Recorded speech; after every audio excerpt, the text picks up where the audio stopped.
to kick off. So hello everyone, my name is Anne-Marie Blake.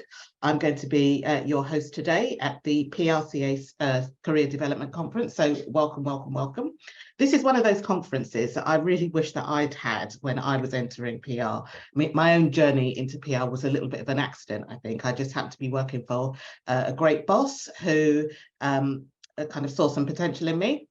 And she invited me to be the head of PR for her team. And a lot of what I had to do was kind of figure it out. And that was many years ago. And one of the questions that I'm often asked by kind of students or people coming into the profession is how they get into the industry. So this conference is going to do just that for you. We've got some brilliant sessions lined up, actually, and they're going to cover things from how you get into industry. We've got colleagues that are going to be just pulling the curtain back about what it's really like to be working PR. Is it all going out and having fun, or kind of what is the work behind it? So you'll find out a little bit about that. And we're also delighted to have some real industry leaders with us today, really kind of giving up their time and sharing their insights, kind of just to help you understand a bit more about what it's like working in PR. Before we kick off and get started, you may have had the notification that just popped up on your screen. We are going to be recording it today. I think it's great. So if anyone needs to nip off for anything, they don't miss out. And also not everyone has been able to attend today. So we will share that after the call. I also find that you get out of these conferences what you put into them. So we're remote today, but I think we probably just need to kind of recreate some of that in-person experience. So along the bottom, if you've not used it before, there should be a chat button. So feel free to kind of chat and leave your observations in the chat, and we can all see those, have a kind of virtual conversation. And if you've got any questions specifically for any of our speakers, what we'll do is we'll listen, we'll hear from our speakers first, and then we'll go over to questions that are in the Q&A box that you just pop in there. And don't wait until the end to think of your questions. As people are speaking, if something pops into your head, pop in a question. There's no such thing as a silly question. I've moderated lots of these, and often when people ask questions, it's stuff that other people want to hear about. So do keep those coming. I also need to say a big word of thank you to our sponsors. So this conference has been offered free today, and that's huge thanks to our sponsors, Milk and Honey PR, I think who you're going to be hearing from today, and also Ruben Sinclair. So huge thanks for them for sponsoring so that we could offer this conference out. Now, if you're enjoying today's conference, which I'm sure you will do, please feel free to share on social media. We do have a hashtag today, which is hashtag PRCA Careers. I might pop that in the chat in a little while so you can see it. So do feel free to share on any channels. So we've got a packed agenda, as I said before. We're going to have breaks, so we'll have a couple of 10-minute breaks. We'll have another break about midday-ish for a bit longer. But I'm going to kick off without further ado to introducing you to Ijeoma from Ruben Sinclair, who is going to talk about the really important subject of how you get a job in PR. So over to you, Ijeoma.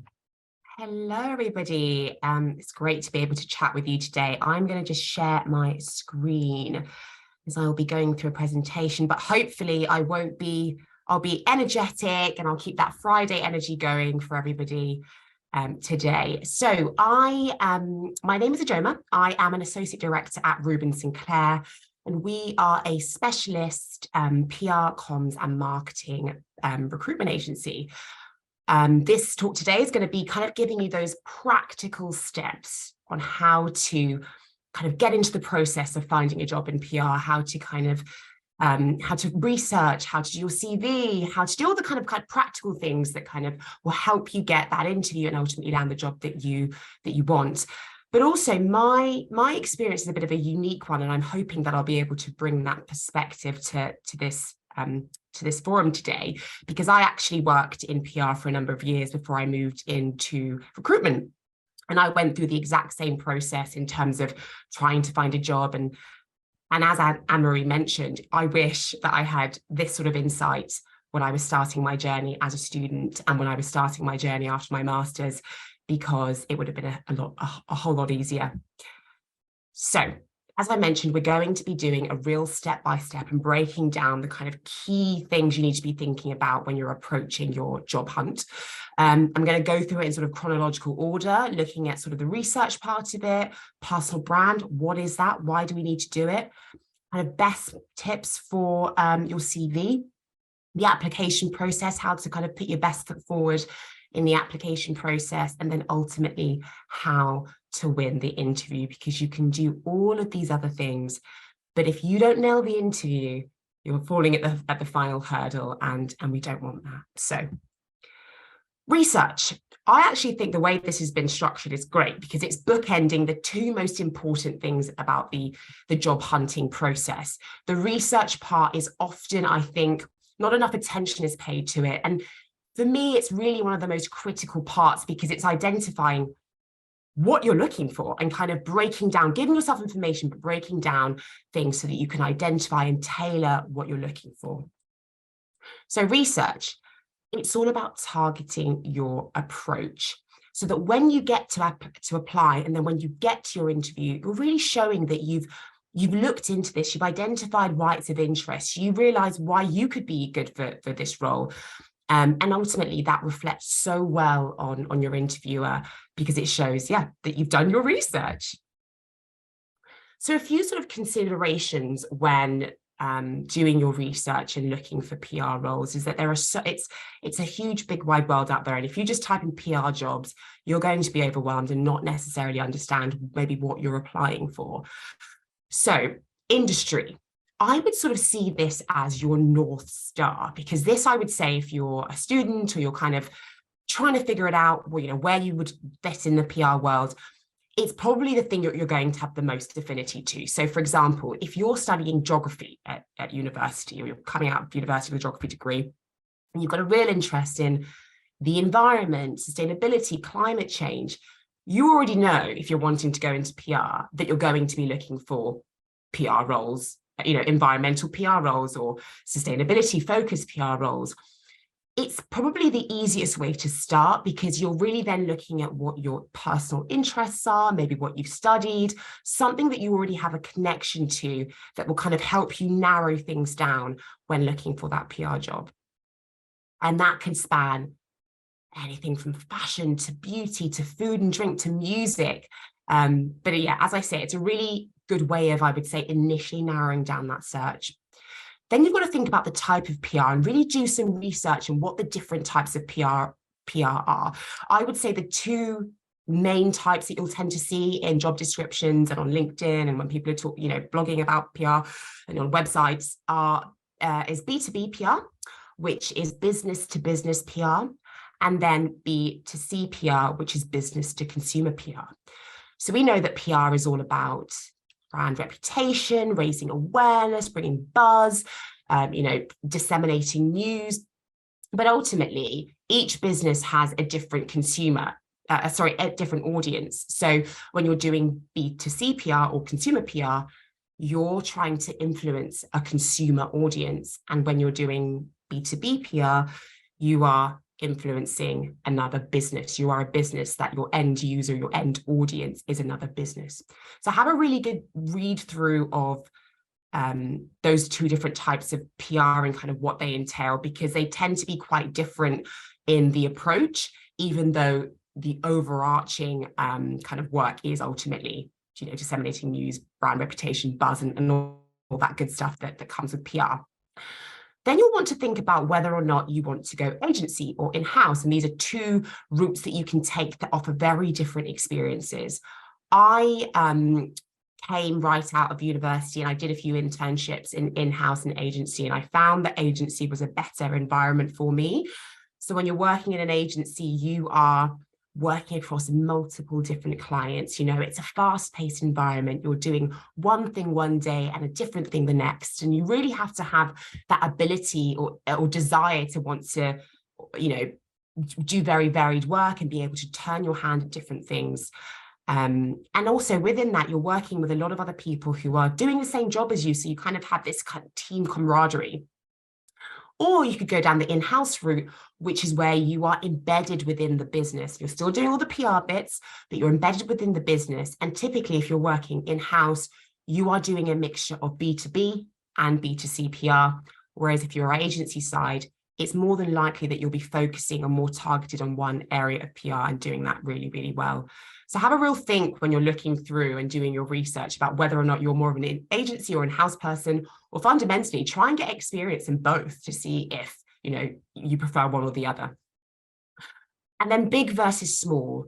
It's kind of the pitfall that every sort of person that's starting off may make, which is that they will just go to the big companies that they hear, that they've heard about, PR jobs at Apple or Amazon or, the big global agencies.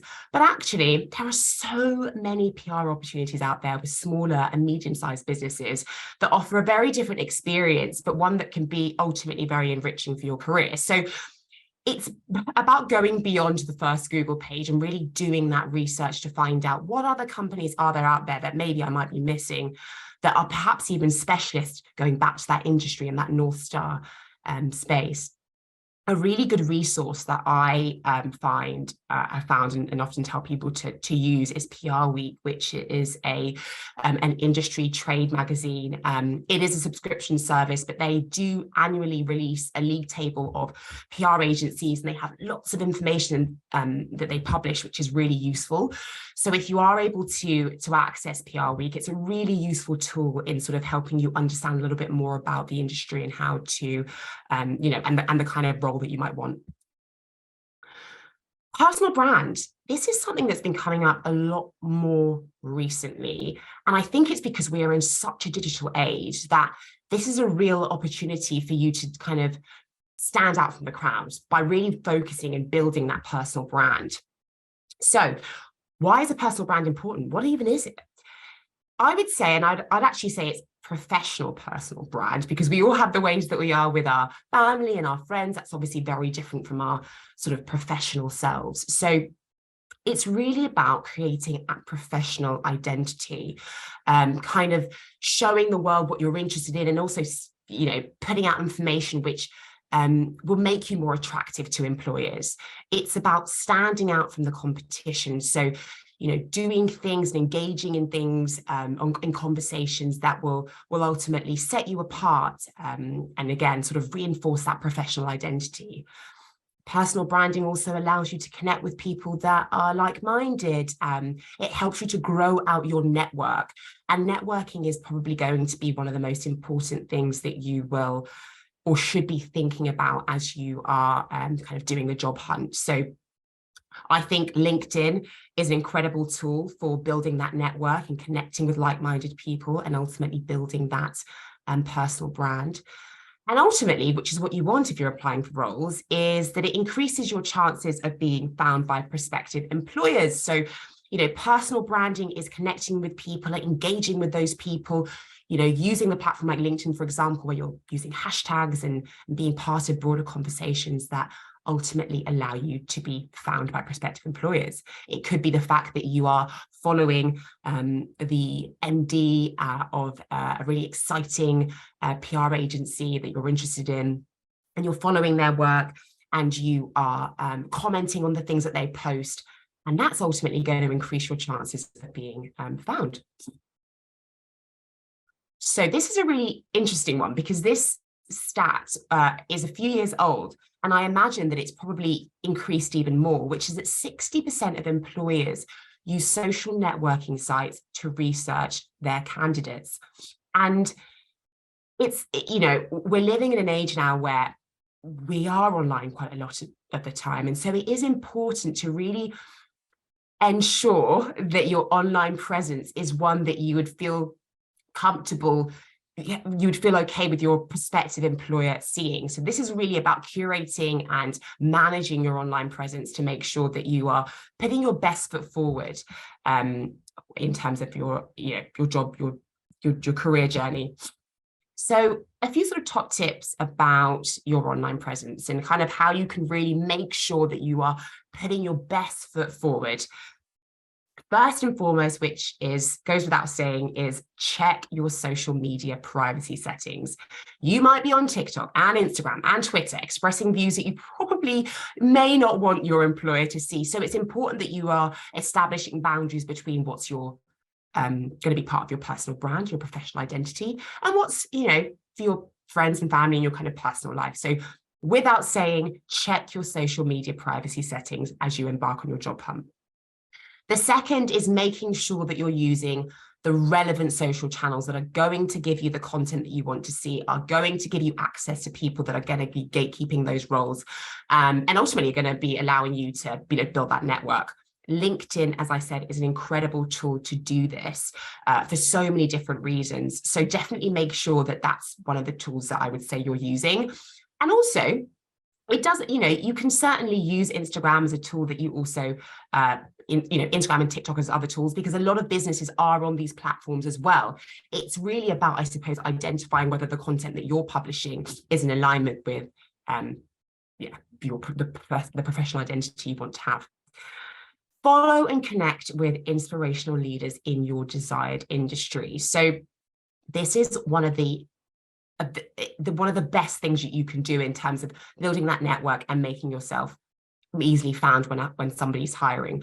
It's not necessarily just about connecting with people that are, in positions where they can hire you, but it's also about connecting with people that allow you to understand the industry a little bit more, that give you insights into the industry, that help you ultimately determine whether or not this is the career that you want to go into. Publishing your own content. In PR, there's a lot of storytelling, a lot of writing. And so publishing your content can be a really good way of showcasing your writing, your personal interests, your passion for a particular topic. But obviously, if you're going to do that, make sure that your spelling, grammar is watertight, and also be really mindful of how you're communicating. So remember, going back to that sort of professional identity, is this the way you want your future employers to see you? Is this the way you want to position yourself within the kind of industry that you're going into? And the top tip would be, if you post something on a social media platform that is available for everyone to see, just think, if you were to be asked in an interview about it, would you be able, or would you feel comfortable defending what you've said? That's a really good tip. So your CV.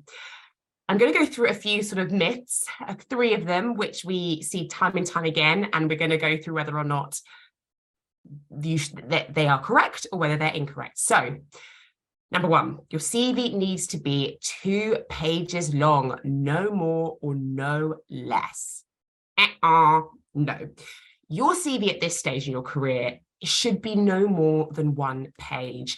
It really needs to be really simple, have in those keywords, be really easy to read, concise, and quite honestly, just get across the information that the employer needs to see. So a lot of CVs are very long because of fonts and typefaces and all sorts of additional information that might not necessarily need to be there.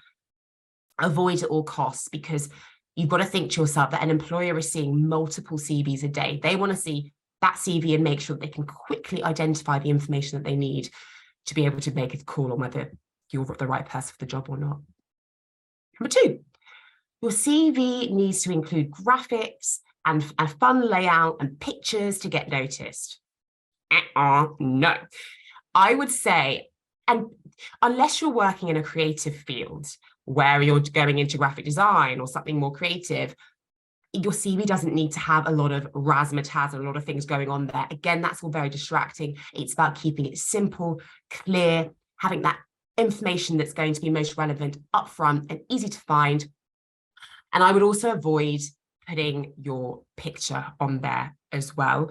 I think from an EDI perspective, when we submit a CV and, from the employer's perspective, you really want that blank canvas. You don't want any pictures or other things that are going to be detracting you from getting to understand whether or not this person has the right experience and skill set for the job.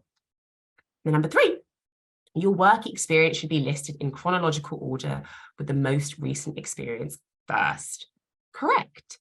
You should always be listing, as your career continues, you should always be listing your work experience in chronological order, because when an employer is looking at that CV, they are looking at, right, what they've done most recently, that's most relevant. So it's not just about the recent work experience, but it's about the most recent relevant experience. And as your CV becomes long, your experience becomes more in depth, there's kind of ways in which you will tailor that to make sure that you're not putting reams and reams of content on there. So a few top tips to think about when you're putting together your CV. Please know that it's okay to have multiple versions of your CV geared towards different types of jobs that you may apply for that may highlight different types of your experience.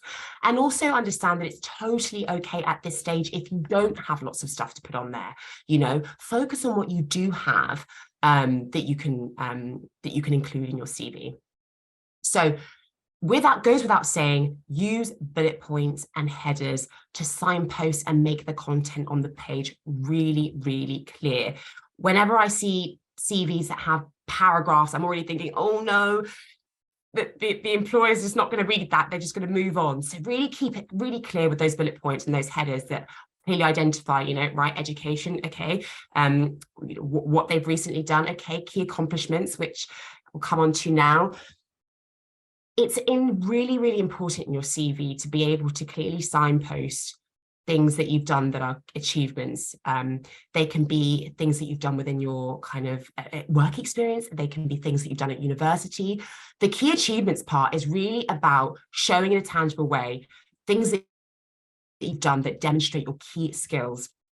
It goes without saying, make sure your font, your formatting, your spelling, and your grammar is consistent. My tip with that is you do your CV, you go away, you come back the next day and you look at it with fresh eyes. I would always, you know, back in the day, I'd print out, I mean, we always print things out, but obviously now people do things digitally on their phones and stuff. So just make sure that you go back and take the time to look and make sure that everything is consistent, because it can be the difference between getting accepted for an interview or not, because your CV doesn't look up to scratch.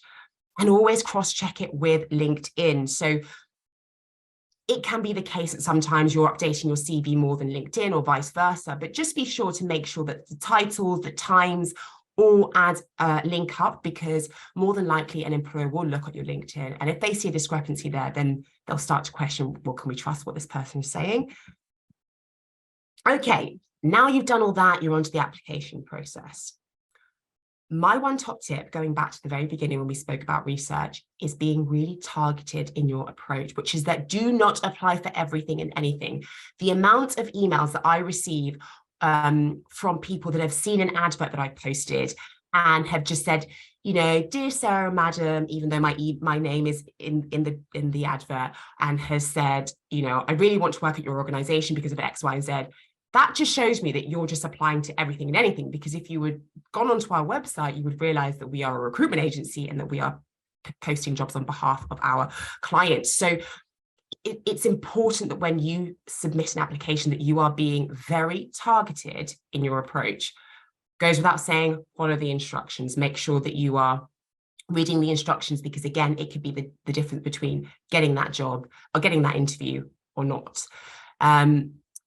Be very specific in the person that you're applying to. Do your research on LinkedIn, find out who the HR person is or the hiring manager, and make sure you reference them when you are submitting your application. Make it personal. Show them that you care about their business, you're interested in what they do, you've got the right skills for it. It's really about selling yourself, and ultimately that's what PR is about. It's us selling the brand or business or service that we're working on behalf of. Apply speculatively, and this ultimately means you don't have to apply just because it's a live job. Think about your research that you're doing, that network that you're building. Are there people out there that you love what they're publishing, you love the work that they're doing, that you can reach out to and say, you know, hey, I've been following your work for a while, or I've been following your company for a while. I'm really looking for that first role in PR, and I would love the opportunity to work at an agency or a company like yours. I wondered if there was any internship opportunities, or whether you'd be hiring for someone at entry level anytime soon. You would be surprised at the amount of people that will come back. And even if they say to you, we don't have anything right now, it could be the fact that they do have something in a few weeks or a few months. So definitely try to apply speculatively. That's one thing I wish I knew for sure when I was applying for roles. And then ultimately doing your due diligence, make sure you follow up a few days after as well. And finally, you get to the interview stage. You've done all the hard work. They've invited you for an interview. This is where you need to nail it. And these are a few things you should keep in mind. So when we're in an interview, we're talking a lot. Yeah, they're writing down notes, they're listening to what we're saying. But actually, you know, first impressions are much more influenced by non-verbal cues. So these are the things that we're not saying, but that the interviewer is picking up on, and that can really kind of make or break this really critical stage of the application process. So smile, be enthusiastic, be warm and engaging in the way you kind of, your facial expressions, eye contact. And obviously, but they're not expecting you to be staring them right in the eye as you're answering every single question, but it's more about showing that you're being attentive and listening to what's being said, and also that you are connecting with them. Eye contact is a really great way that we can form connections with people. Check your background. So good example, we're working in a virtual world at the moment. So if you are doing an interview via Zoom or by Teams, just make sure that it's pretty clear in the background. It's not distracting. If you can, pop a filter behind there so that they're focusing on what you're saying and what you're, you and you yourself rather than your background. And then ultimately be focused. Go in and really be making sure that you're absorbing what they're saying. And that means paying attention. And that goes with the eye contact and kind of really zoning in on what's being said, which is going to help you in terms of when you get to the next part, which I'm going to come on to now. So top tips. So when I'm talking about focus, it's about being able to then take what they've said and relay it back to them in the form of questions or probing, showing that you've really listened to what they've said. So a few sort of top tips in an interview.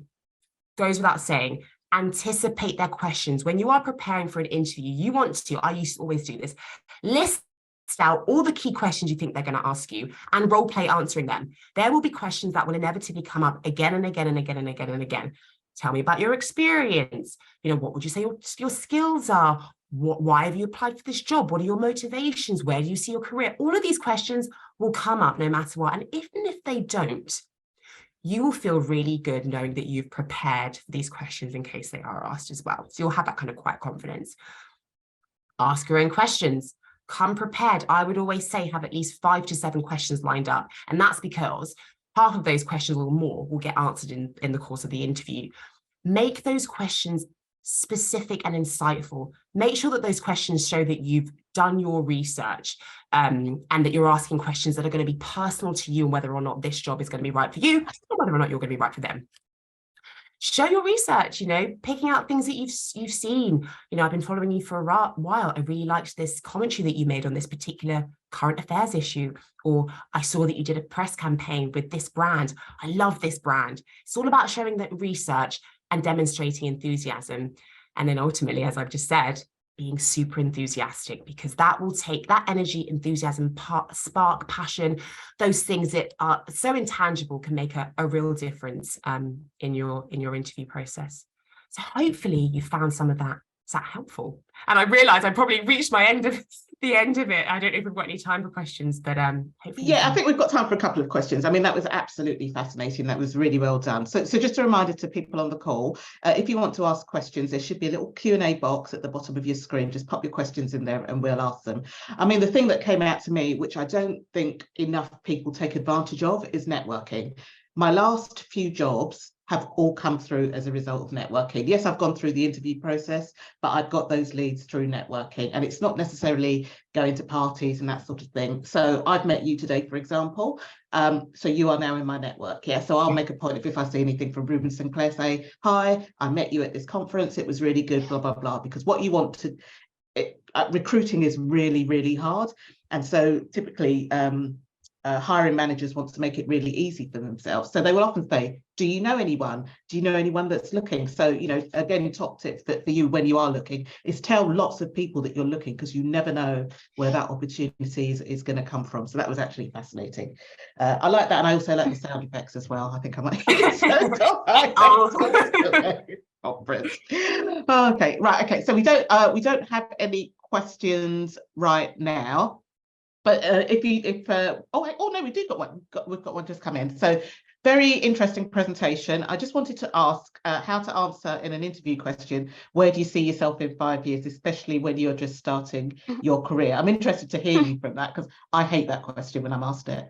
I know, and it's a really tricky one. And I think that in interviews, it's about being authentic and genuine. And I think there's no better answer than saying something along the lines of, I'm starting my career and I'm really exploring what opportunities could be a best fit for me. I don't necessarily have the answers to where I want to be in 5 years, but over the next year, here's where I see myself. So you're focusing on something which is more, which you've got more of you can foresee a little bit more, and you will, because you'll be graduating university, you'll be thinking, right, I want to make this amount of money, I want to move to London, I want to do this. So you kind of have an idea of at least over the next 12 months where you want to be. And I guarantee that the employer is going to be like, okay, that's honest, that's a genuine answer, as opposed to going in and being like, in 5 years I want to be a manager of it, because it's not realistic, and it's not honest. So it's all about being really genuine and answering questions with an authenticity.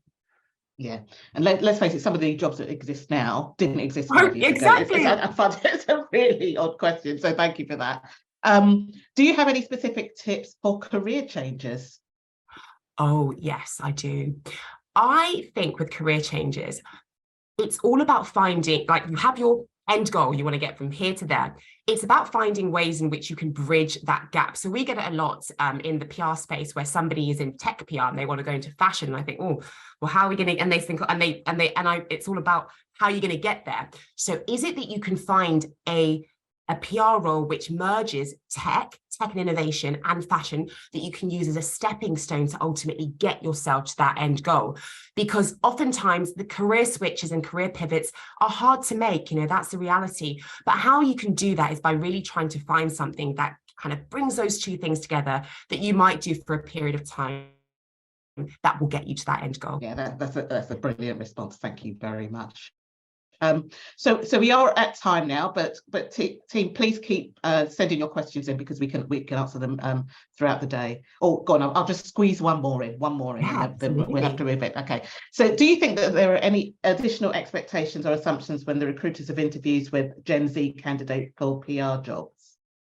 Any specific, repeat that again, expectations, any specific additional expectations or assumptions when the recruiters have interviews with Gen Z candidates for PR jobs? I don't think there are any additional expectations, but I think that there is a growing understanding that generationally, the way the world is viewed is different.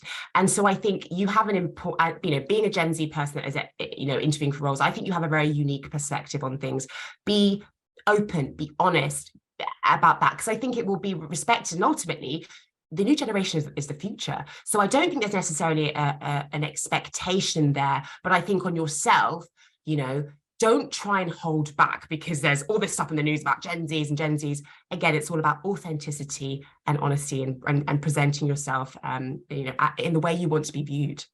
Yeah, I mean, I would add one to that, because as a hiring manager, I'm looking for people that are willing to learn. So don't go in thinking that they know everything just because they are Gen Z and are going to be the chairman or chairperson tomorrow. So, willingness to learn, showing that you are listening and learning from other people, as well as kind of having a point of view on things. I would say that as well. But yeah, no, it'd be good. I'm sure with Gen Z, I'm getting to the other end of my career now. Okay, so anyway, thank you very much, Jen, because we are out of time. Very insightful, even for me. I think there's things that I've picked up there as well. So thank you very much for your time on that.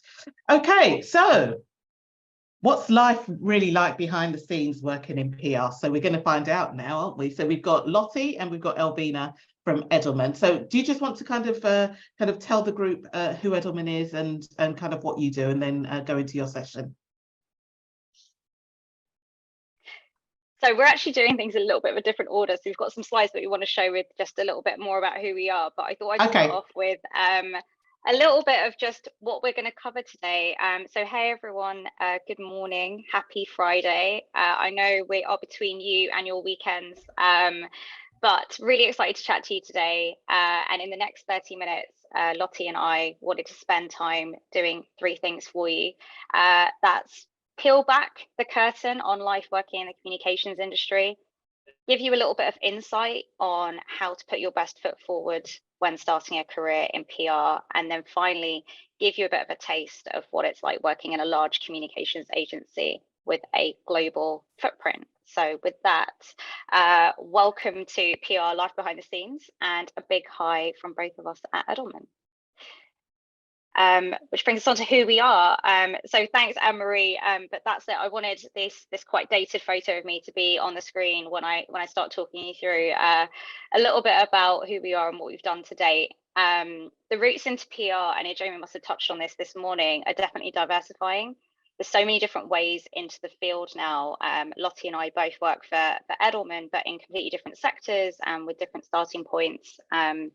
I actually didn't study PR. I did a degree in English language. It didn't lend itself to any career in particular, which was a lot to the concern of my mum, who's an immigrant from Mauritius and whose other kids did jobs she could understand. My sister's a doctor.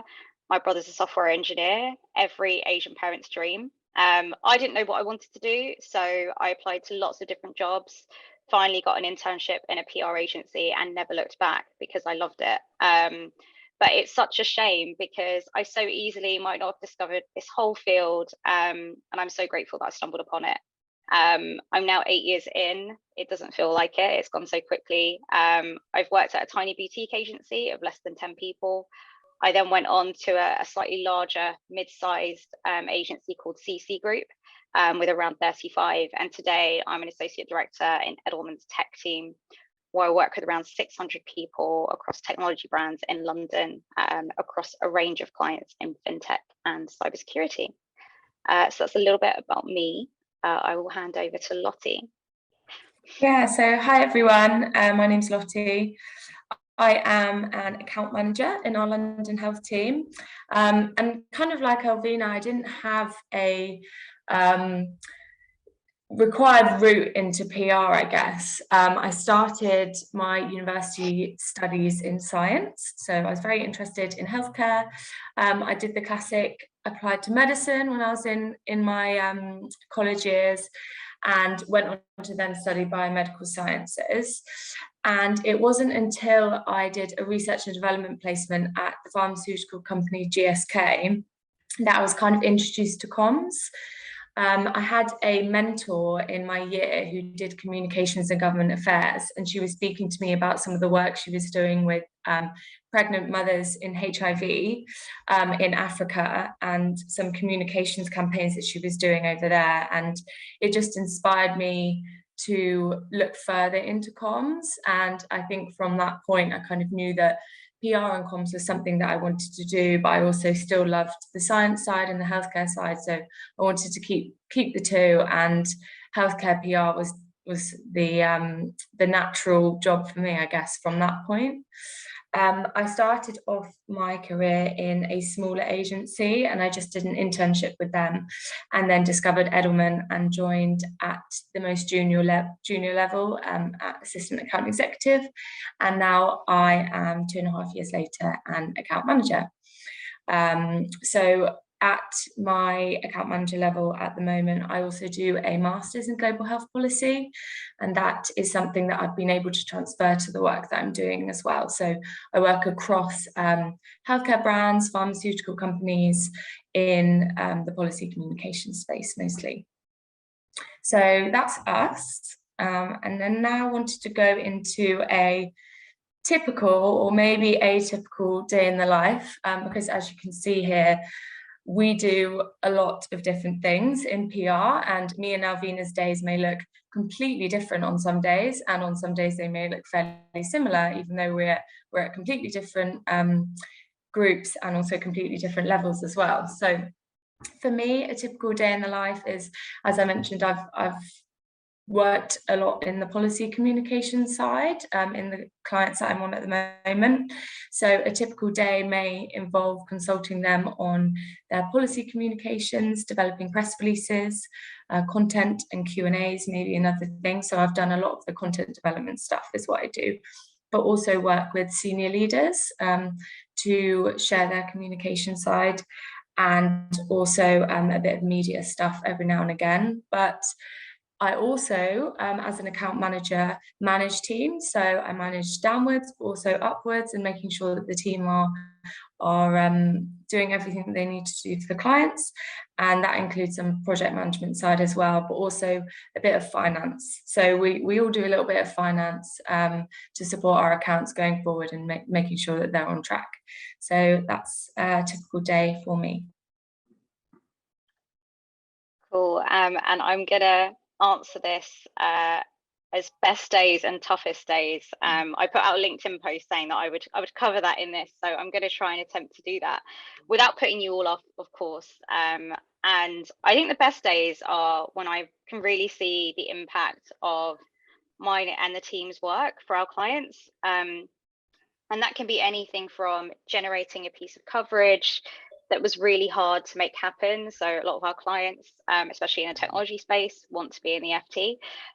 So if you do manage to make something happen that's been kind of long in the works, that's always a big win that really makes the day feel good, and it feels like, you know, what you've been working towards has finally been realized. But it might also be in the world of technology, finding a way to really clearly and succinctly describe something that's quite complex.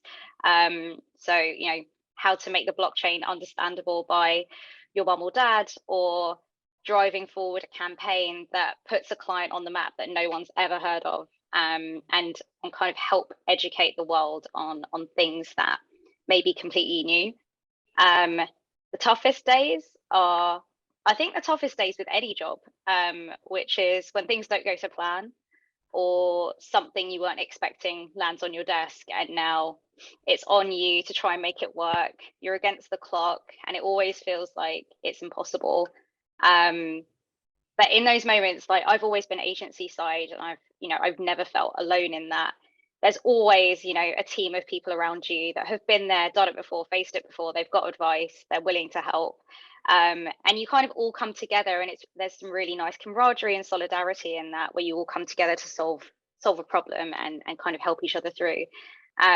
Those days are tough at the time, but I think, you know, when you look back, they're often the most defining and where you learn the most. So yeah, like Lottie, the day can look like all of these different things. I'm an associate director, so a lot of my time is more on kind of helping shape and define the PR strategies for our clients. But in terms of how that translates, that's everything from, you know, developing some content to supporting on new business when it comes to kind of looking for new clients, to helping shape media approaches and media pitches. So it's really quite a varied role.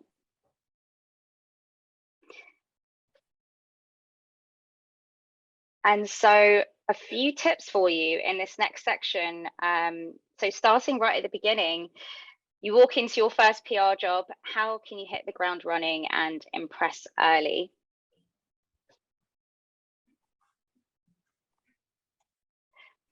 So the first thing I was going to say about this is just to be really intentional about your career. Think about the opportunities you want to pursue. Reflect on those early work experiences. So if you do have internships or part-time jobs, what did you most enjoy? What areas for development do you already know of? Like, what are your strengths? I think it's about blocking out time at that early stage to really think about these things ahead of interviews, but also when you're starting a role, so you can talk to your line manager about these things. And then periodically, as you're progressing in those early stages, just start to think about what's going well, maybe what you think you need to dedicate more time to.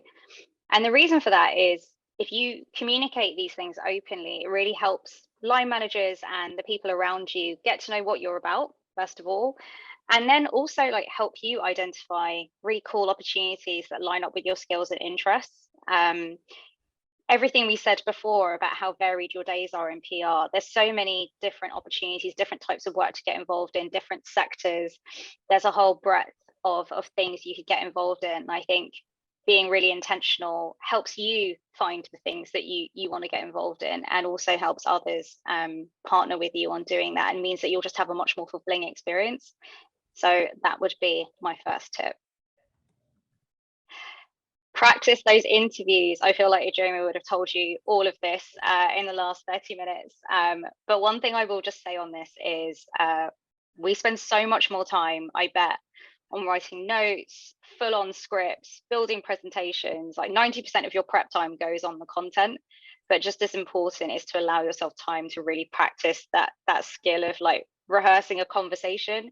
Interviews shouldn't be, you know, sitting there and reciting like scripted answers. So really just allow as much time as you spend writing talking points and notes to sit with a friend.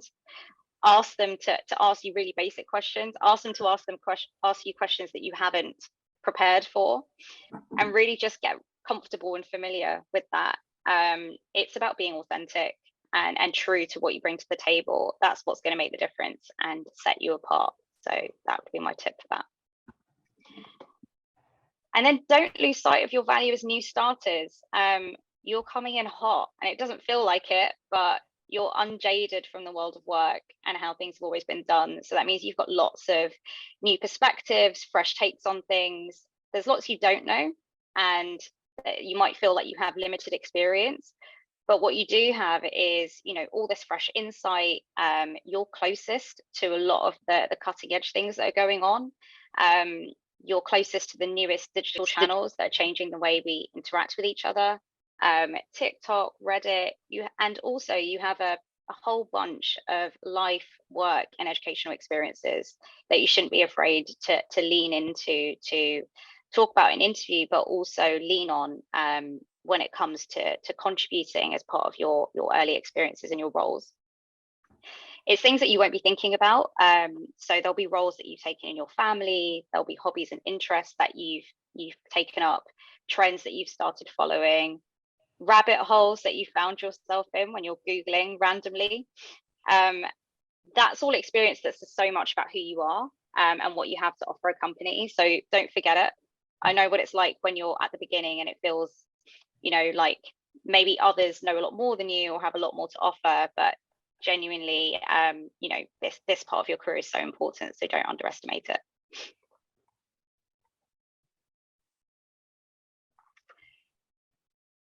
So confession, I hated networking. I still find it quite hard. And honestly, that's because when I used to think about networking, I used to think about being in a massive conference hall, a bunch of people I don't know, and like having to force myself to go over and say hi and talk about things I didn't really want to talk about. It felt like I didn't really have much to say and that I wasn't going to win these people over. And the truth is, it's because I had all this stuff in my head about having to be someone I'm not. And that person that I was trying to be wasn't even someone I enjoyed or wanted to be. So my advice on networking is just to build a network that you actually enjoy being part of. Build genuine connections with people that you like and you enjoy around topics that you're really passionate about. Start with people that you might think are more immediately like you, but I promise that in time, the more open you are to exploring conversations with different people, you will discover commonalities in people that you probably thought you would never, you know, find that with. Just yesterday, I met with a journalist from Reuters who covers their corporate finance and M&A beat. Not topics that I could reel lots of information off the top of my head about. So the conversation could have 100% been about that. But the thing that I remember most, and I'm sure she'll remember from our conversation, is we ended up having this whole moment about her dating life, which is just like real genuine bonds that you do find are in the end what serves you most and what kind of leads to those shared value exchanges. So just, yeah, kind of have fun with it. And that's where you'll find the most genuine connections.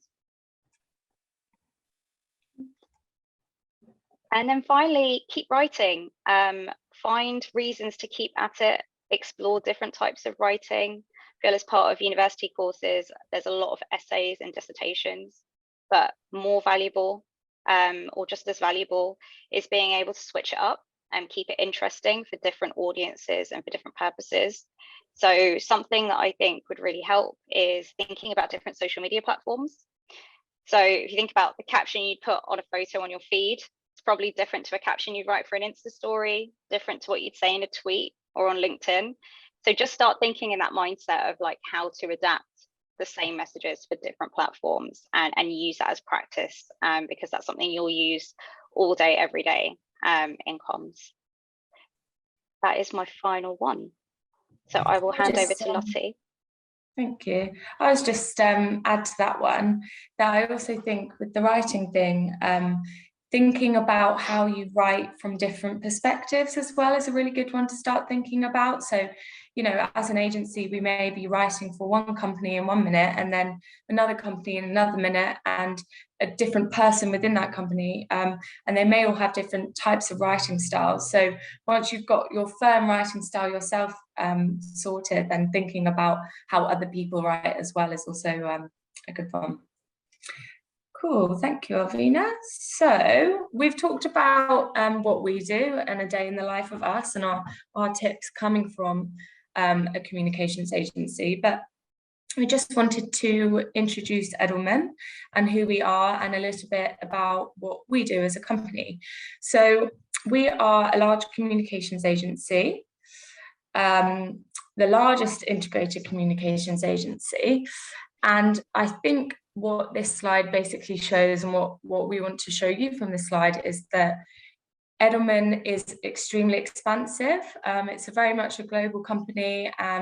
We have the opportunity to work with both clients across the world, but also internal colleagues across the world in 30 different countries. So, for example, a lot of the people in our London health team may actually be from different offices all over the world. And I think having that opportunity to see how different offices and markets work, as well as being able to go and visit those different offices as well throughout the time that we are at Edelman, is great. And that's 6,000 people within these 30 countries as well. So there's a lot of different minds and a lot of different thoughts and a lot of different types of people that come together to do the communications work that we do. So what we do, so we've already covered kind of our day in the life, and that is a lot of what we do as a communications agency.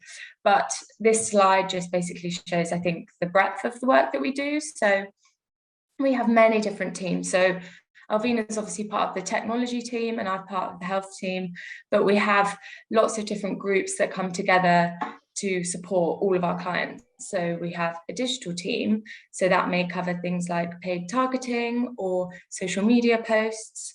We have a creative team who help us with some of our big creative campaigns, but also things like posting videos or visual assets on social media as well.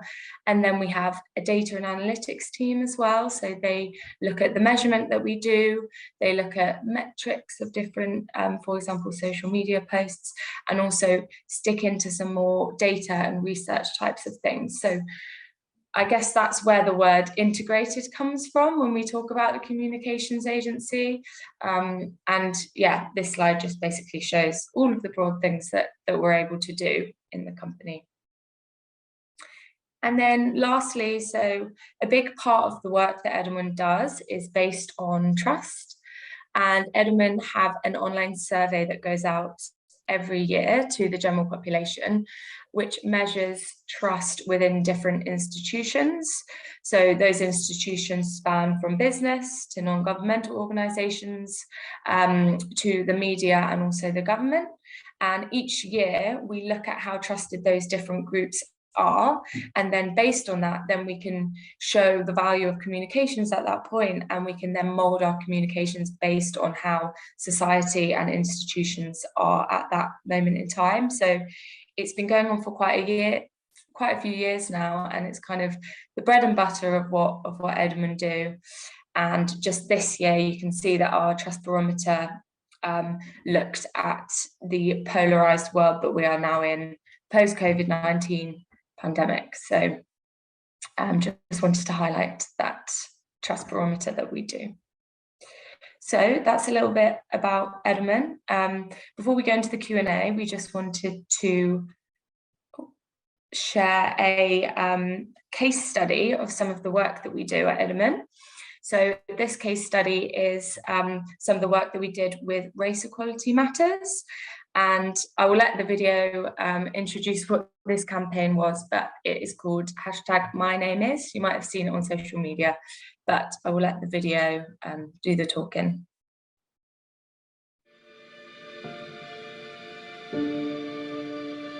Oh, I've been called a lot of things in my time.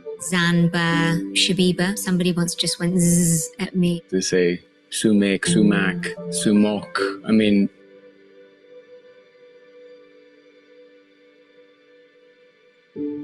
if you can't recognize or acknowledge the importance of getting someone's first name right, I think that's a dent on their dignity as a human being.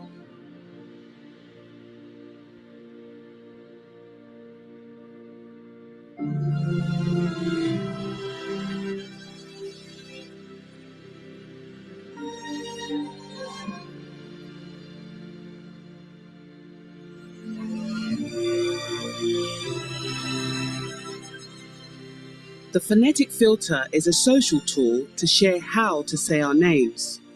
Onuj, Anuj. Based on a database of 500,000 names and pronunciations in 22 languages, it translates any name into phonetics.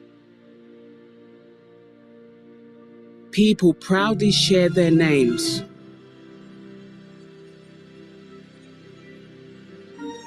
And brands pledge to make their staff feel included.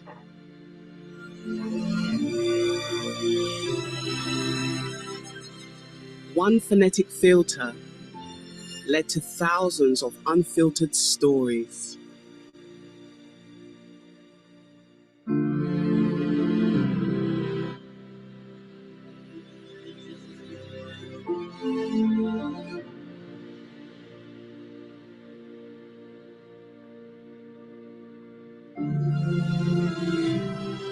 My name is Ine.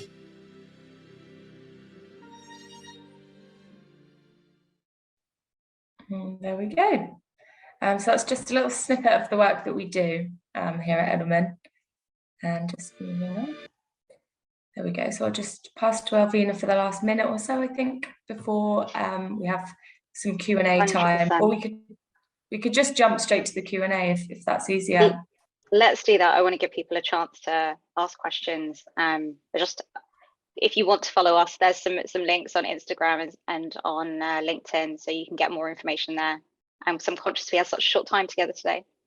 That's fine. No, thank you. Another fascinating presentation. And I think for those of you on the call, a theme coming through really strongly is the importance of building your network, and also working in PR. You get to do some really fun stuff. So I do have one question, if you're happy to answer it, which is about what are the things that we're not supposed to say in a cover letter? I think that's a fascinating one. I don't think there's any. I mean, what I will say about cover letters is I think don't be tied to a particular format. I think there's lots of templates online for CVs and cover letters, and I don't think they always do justice to unique experiences. So definitely use those as a guide, and I think there's lots of helpful templates, but don't also be afraid to vary it up, to speak in your own voice, to highlight things that may not be conventional examples that you typically see online, but that might be really important if you've, led a sports team, or you've done some volunteering, or, you have a different take on why you would be the right person for a role. Don't be afraid to break convention to make sure that what you have to offer is really what shines through, because I think people see so many cover letters, so breaking from the mold is what will help you stand out. So don't be afraid. Yeah. I'd also add to that, I saw a really quite interesting one. So what I'd say to you is try not to give hiring managers reasons not to hire you. So the cover letter that I had was something like, I've just taken up, and I can't remember what sport it was, to deal with my anger management issues. And I'm like, yeah, okay, I'm not quite sure that someone with anger management issues is going to fit particularly well within this culture. But great question. Thank you very much. And thank you for that answer, Elvina. So we've got another one here, which is, I'm a student with a background solely in media. Is it required for me to have knowledge about tech, health, hospitality to be able to apply to get into a job which deals with the clients from the said sectors, or is mere interest good enough? I think that's a really good question. Fantastic. And I think the thing about, well, I guess me and Alvina are different in the way that I had that more health specific background. So obviously that was something that I wanted to go into, and then the comm side came after.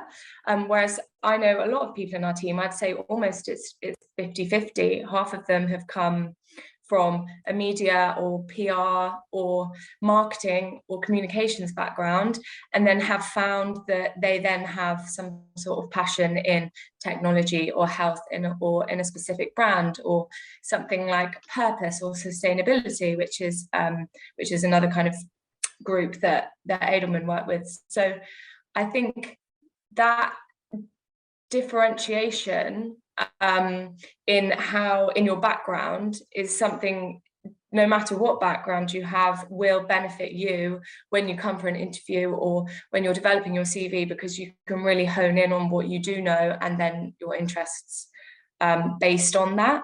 So I would say, yeah, the media background is absolutely brilliant, and you can only just build on that with what you want to do in PR.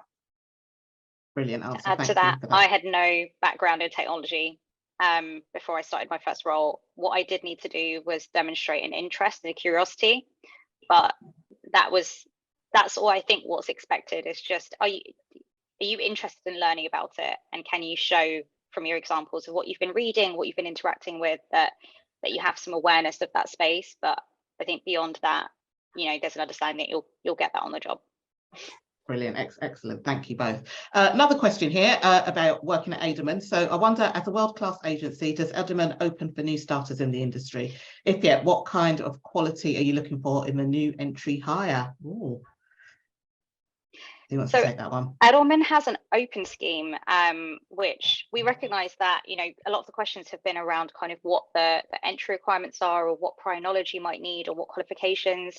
Recognise that the best talent comes from all different walks of life with different experiences. And so Edelman's open scheme is I think the application process is about 4 to 5 questions.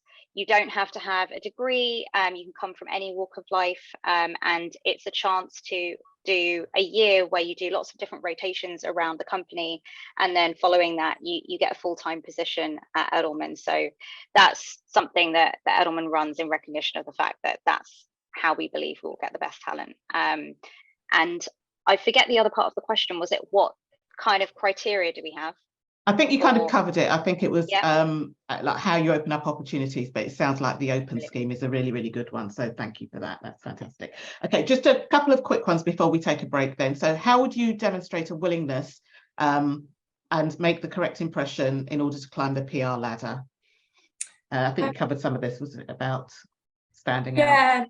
Yeah, I think we kind of mentioned, I guess, just being, I guess you've kind of said it in yourself, like being willing, being curious, being open, doing your research, having a real passion for whether that be the specific group that you're working in, so whether that be technology or health or purpose, or on the other side of things, having a real passion about PR and communications. And I think if you are willing and if you are curious, then you will climb the ladder, and it will be really obvious that you have that passion and motivation. So I guess answering that question, I think you've probably already shown the willingness that you have. So yeah. Brilliant, thank you for that. And I think the next question is on a similar vein. So for new and upcoming PR practitioners who are just switching careers, what area in PR will you advise that they look to get a soft landing into the industry? I'm not sure that there's any such thing, is there? But I think you've kind of covered it about reading and stuff, unless you've got anything to add to that. No specific industry. I think just try to find what your passion points are it sounds like you're switching careers, so you've done something before. Maybe there might be parallels that you can draw from what you've already done to a new area, that one might make it easier for you to bridge that conversation and interview and get that job, but also might mean that you have a softer landing in starting out. But it's all soft landings because it's great. You're going to have a great time. So enjoy it. Thank you. And then final one before we have a break. Does a lawyer have a chance in PR and comms? That I would say, oh my God. I work with so many different careers. I work with lawyers, barristers. I worked with a social worker, that's kind of come into PR and comms. It's one of those careers where you can have any path into it if you're interested. Sorry. We've got someone in our team who's come from exactly that background. She was a lawyer before, and she now works in our crisis communications department. So 100%. And what I find is these people who've switched in from other careers, that background gets leveraged massively later on, because it becomes really useful as a proof point to talk about with clients that you've had experience with another industry, and it makes you a more strategic advisor to them. So if anything, it goes in your favor, I would say. Yeah, great attention to detail. I use them when I'm going through some of my briefs and contracts and things, so fantastic. Anyway, Elvina, Lottie, that was fantastic. Thank you so much for pulling back the curtain on what life is like in a big agency like Aderman. They're definitely an agency I look at because I use the trust report in some of the work that I do. So thank you very much for that. We've been going for just over an hour now. So what I think we're going to do now is have a little bio break. So if you could come back in about 5 minutes, if everyone's happy with that. So we will kick off again at 11:10. So we'll just have a quick break for everyone to go and maybe make a cup of tea or kind of have a quick comfort break. So see you back at 11:10. Thank you.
prosperous to be in the House of Lords. Guess what the front page is?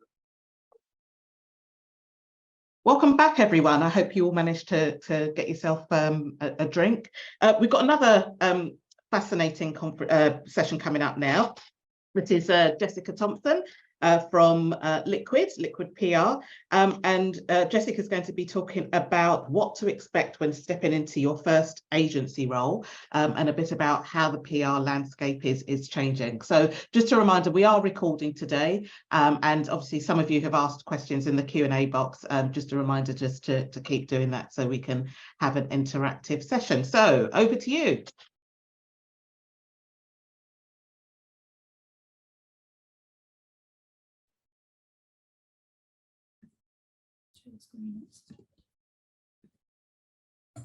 Oh, see you there. Hi, yeah, sorry, we're just sharing our screen. Do you want to pop your camera on as well if you can?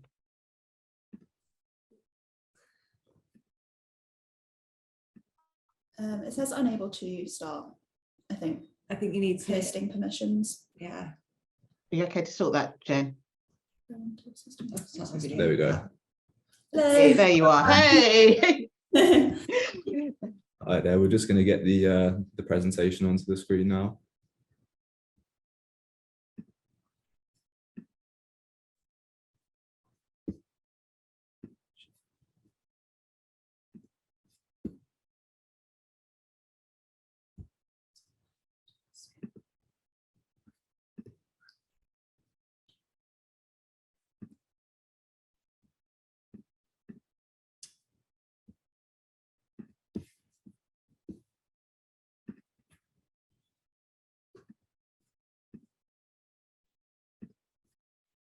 It's grayed out, it's literally on the right.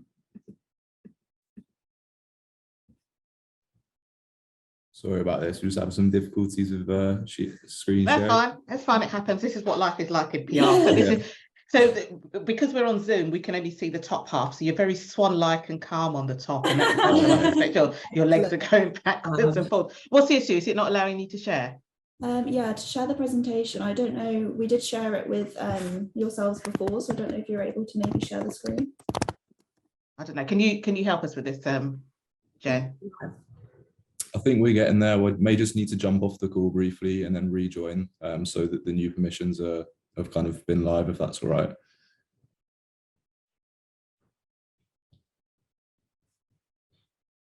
Okay, we're going to just leave the call really quickly and we'll be right back, and we should be able to share the screen, if that's okay. Okay, cool. No worries at all. No worries at all. So this is like being on television, isn't it? It's like being a real newscaster when it all kind of all goes not necessarily to plan. So if anyone's got any questions on anything that they've just seen that they want me to answer while we're waiting for them to come back, then please feel free to send them through. Oh, hello, David.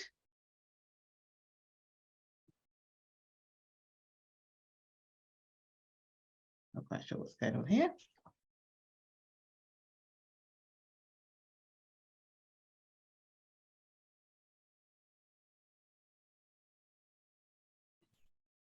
Ah, what is my journey into PR? Thank you. That I do know about. That I do know about. So as I said, while I get them to share the screen, mine is a bit of an accidental journey. So I originally started off as a product manager within a bank. So I was working at NatWest at the time. And my boss got a different job, and she said to me, Anne-Marie, she goes, I haven't got anyone that's doing my PR for me, my comms and PR. And I said to her, well, I don't know anything about comms and PR. She goes, oh, don't worry, you'll figure it out. And so this is again another example of someone in my network giving me an opportunity, and it's been really great because I did do a reasonable job. It's taken me across the world to do different things, to places that I didn't ever believe I would go to, and met people that I didn't think I'd ever meet. But I think the thing that's really helped me, I've just set my own agency up as well, is constantly learning. So it doesn't matter how long you're kind of working in the within the industry, there's always an opportunity to learn. And I've joined networks like the PRCA to kind of meet people and help me understand a bit more about PR. So that's, I think, what they call filling in the game. Are we good to go? We're hoping so. We're just refreshing the PowerPoint now. If this doesn't work, I'll try and load it on my desktop. Okay, fine. Okay. it's funny. This is like going to a client meeting, isn't it? Really important client meeting for a pitch, and nothing. Either someone's not bought the presentation, or it's just not working. We just have to go with it.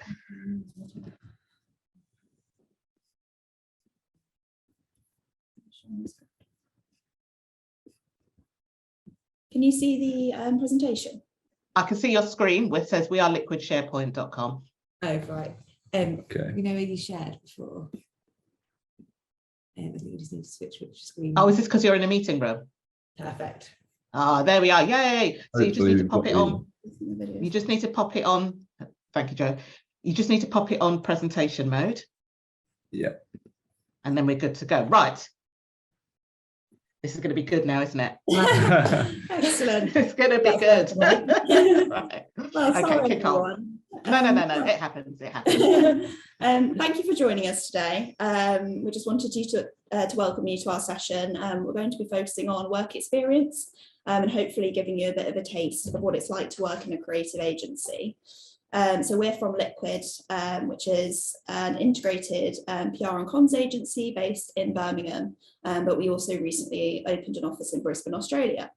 So as sort of an integrated agency, we do a bit of everything really. So PR, digital, social media, design, marketing, a bit of consultation, among other things. So we're going to start with some introductions.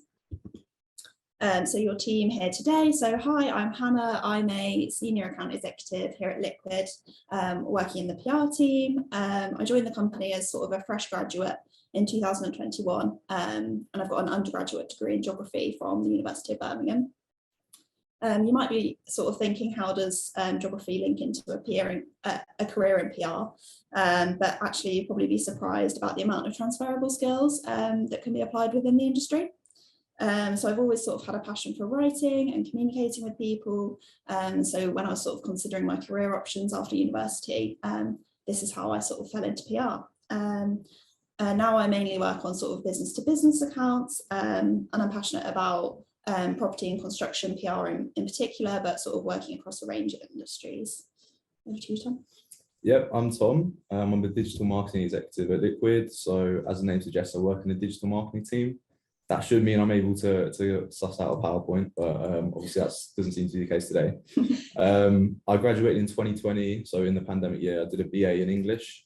At the time, I kind of was set on going into journalism, but I kind of came out and sort of reassessed my options. I think sadly at the time, the kind of number of job availability in journalism was on the decline. So I kind of looked at my skill set and my kind of interest, which was in writing. And I sort of discovered that sort of content writing, content marketing was like quite a viable career avenue where a lot of opportunities were coming up.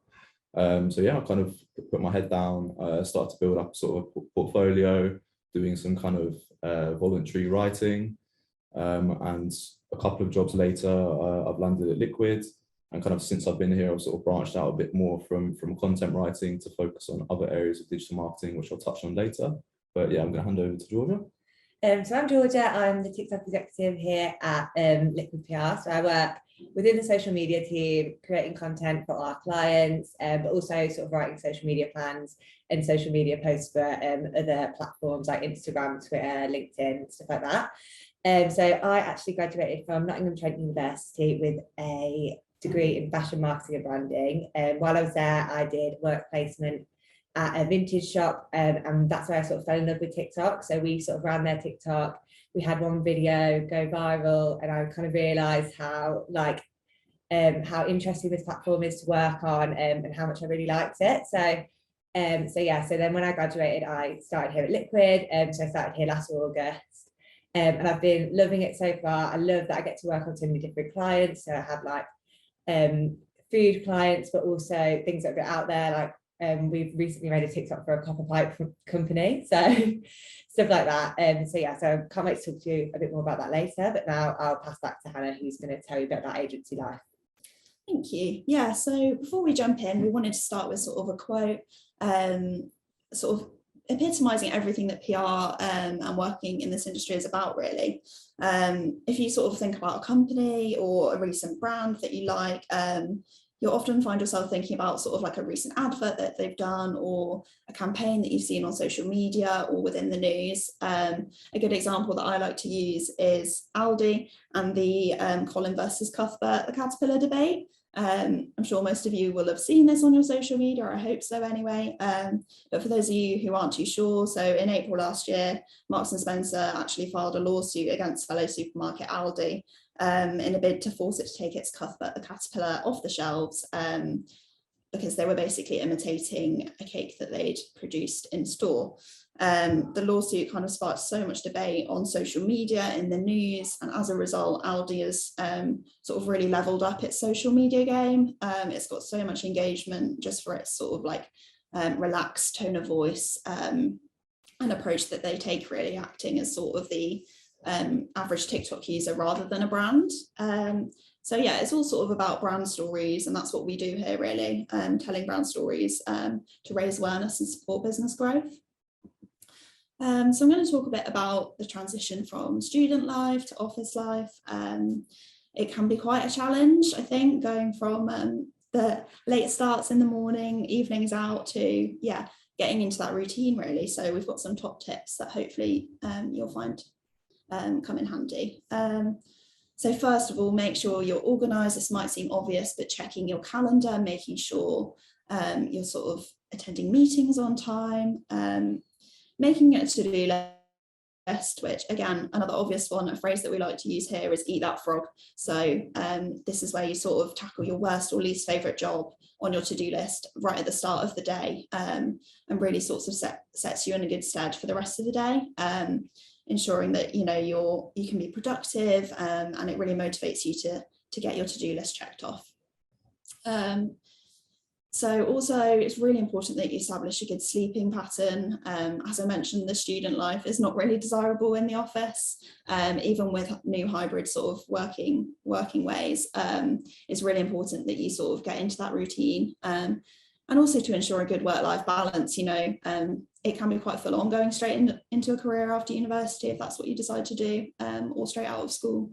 But yeah, just making sure that you dedicate that time within your day. It might be your lunch break to sort of get outside and do things that you enjoy.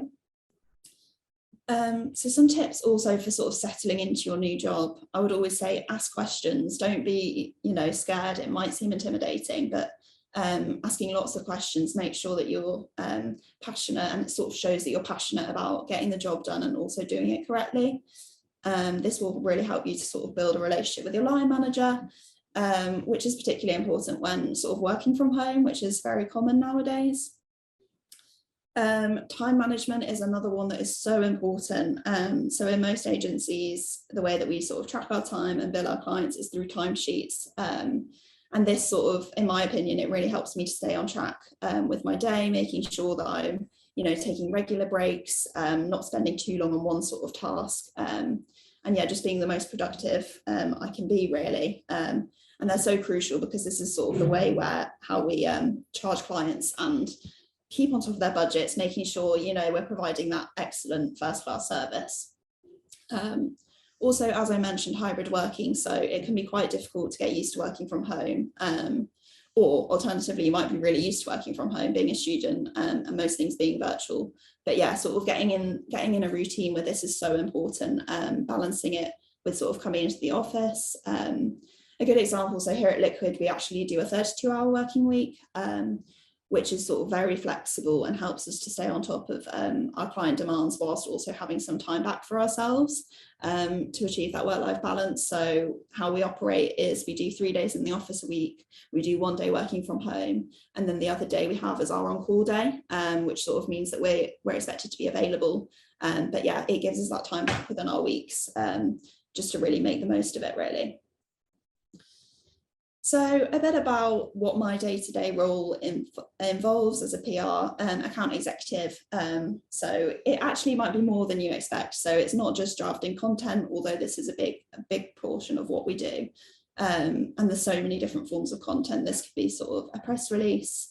Believe it or not, we also might draft social media posts. We're very integrated here, so we sort of specialize in our individual areas, but also branch out into others as well, which is really, really good fun. I really enjoy it. A big part of what we do, obviously, in PR is creating media lists and sort of distributing press releases to the media, building that reputation and sort of relationship with journalists is so important when you're trying to secure coverage for your clients, you know, really helping to boost their brand reputation. We also do quite a lot of research and reporting, attending meetings, which primarily you'll be responsible for taking notes and sort of distributing. You might be also attending training, for example, like this workshop today. So yeah, it's really varied. And I think this slide sort of just shows the variation in what we do as PR account execs, really. So you've got an example of a piece of coverage I recently secured for one of my clients around Chinese New Year in BBC News, but then also, you know, we also supervise photo shoots. You might be working with the design team on some copywriting or managing an event. So yeah, it's really varied. So I also wanted to talk a bit about the changing landscape and how PR is changing really and evolving to also include digital marketing and social media. So it's no longer sort of your traditional newsroom. You're not pitching in person the majority of the time anyway. The digital world is sort of continuing to evolve. And yeah, this really just proves the value of an integrated agency, really, working sort of across disciplines. So here's sort of a few examples of other things that I might do day to day that you might traditionally not consider to be what a PR might do. So for example, organising photographers, videographers, say it be for an event or a recipe photo shoot. We also do a bit of public affairs, so we work quite a lot in the public sector. So this might be supporting your client in sort of lobbying to government or to local MPs and really, you know, solidifying that relationship. Something that we're actually working on evolving quite a lot at the minute here at Liquid is our podcast offering. Yeah, so we're really sort of, this kind of, I think, just solidifies how we're evolving beyond the day-to-day, you know, print and newspaper sort of perception of PR, you might say. So at Liquid, as I mentioned, we've been developing our podcast offering. We've even got our own in-house podcast studio that we offer out to clients, and we can really offer that full service sort of offering. So here's sort of two examples that we wanted to share from recent work. So I work with the Oxfordshire Local Enterprise Partnership, and we recently helped them to deliver a brand new podcast series called Ox Talks. It's sort of a spin on TED Talks where we interview local leaders in the business community to sort of extend their audience within Oxfordshire, but also beyond. So just going to play a quick clip for you. A big 2 years is so-called revenge tourism, which is people going out and absolutely taking advantage of the opportunities they've not been able to take advantage of in the last 2-3 years. But I do think it will take 2 years for that market to come back. So 23, towards the end of 24, summer 24 onwards, maybe you'll be back at real normal volumes. What about the public confidence here then, post-COVID? Are people feeling confident enough to come out, or is now the cost of living crisis the thing that's hurting people? Well, it's an interesting one to debate. If I look at Blenheim Palace's tourism figures, we are now very close to being at 2019 levels in volume terms, and we are ahead of 2019 in pound terms. Yeah, so this is just sort of one example where we've worked to really elevate that brand awareness, obviously driven by PR, but this has sort of involved tasks from organising and liaising with guests, coming up with topics, preparing briefing notes and questions that the host might sort of want to ask the guest. It really involves a bit of everything. There's also another example here that we wanted to share for one of our consumer clients, Maple from Canada, who we represent in the UK.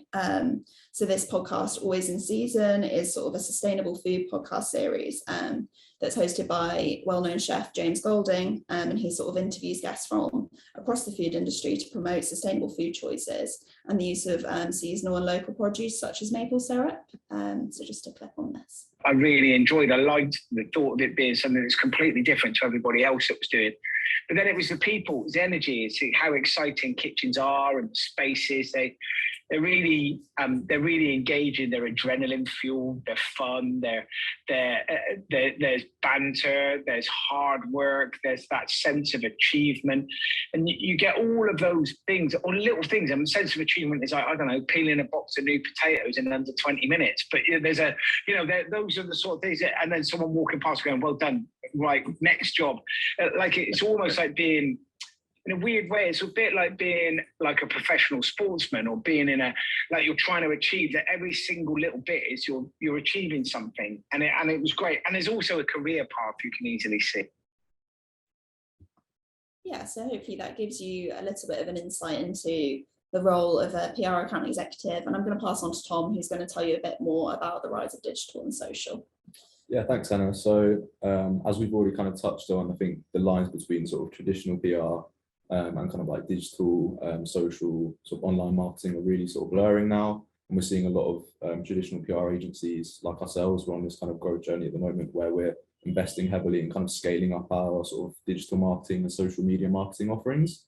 And really kind of with our sort of full service clients where we'll do PR, social and digital, can really see the difference that approach gives you. You get kind of consistent messaging across all these different channels. So whether we're kind of pitching out to the press, we're putting out content on social media, we're uploading blogs to their website, we can kind of really bring all of these different channels together and show this consistent messaging. So yeah, that's just a kind of quick overview of the integrated approach. I'm going to hand over now to Georgia, who's going to tell you about our social media offering. So I'm going to sort of introduce you a bit to social media marketing, namely obviously TikTok, because that is sort of where I really thrive. So TikTok was launched in 2016, but exploded in popularity in lockdown. I'm sure that's probably when a lot of people downloaded it. It's now got 8.9 million active users in the UK, and it's projected to only grow from there. So my job is relatively new because of the newness of the platform. So day to day, I'm sort of doing trend research. So that is sort of scrolling on TikTok, but really quite consciously looking at what our clients can use and jump on. Content creation, of course. So filming, my camera roll is so full of videos. And then obviously editing takes up a lot of my day as well. Optimized caption writing, so finding sort of keywords, keeping them into the caption so that people will find our videos. Proactive and reactive community management, so this is replying to comments, stuff like that, but also kind of going out into the TikTok community, seeing what's being posted and what our clients can then react to. So an example of this is there was a clip from I think it was House Kitchen Juniors, where one of the boys had made his own maple syrup rather than using the real thing, and Gordon Ramsay sort of went off on one, as he does, about sort of why real maple syrup is better. So that was a great thing for us to then use for our client Maple, who obviously produce maple syrup. So then we also do paid advertising, so putting spend behind videos, and then planning future content. This is a little bit tricky with TikTok because we don't know what's going to trend, but we can obviously prepare for things like Christmas and Easter. So I'm going to show you 2 videos from us personally. So the first one is from Liquid PR on TikTok. So I'm going to play the video and then I'll talk you through sort of why it works so well. It's me.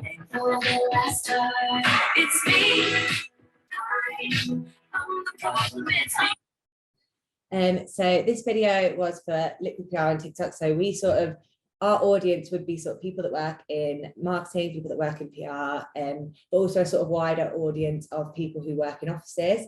So it worked so well and trended because it was using a really trendy sound from Taylor Swift. It was just when she'd released her album. She had then released a tour. So that was a perfect time for us to post this. And it was also actually a very relatable situation. You'll realise if you do choose to work in an office or with other people in general, that there's a lot of discrepancy about whether to put the heating on or whether to put the aircon on. So yes, it was really relatable for people. This next video I'm going to show you is actually an Instagram reel, which is also tied into what I do here.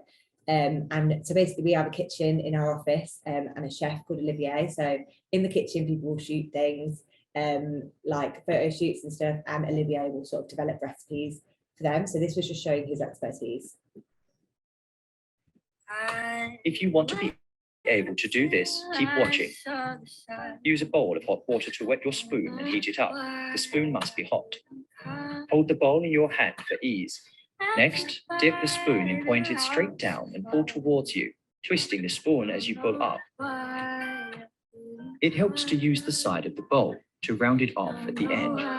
Try it out now and tell us how you do.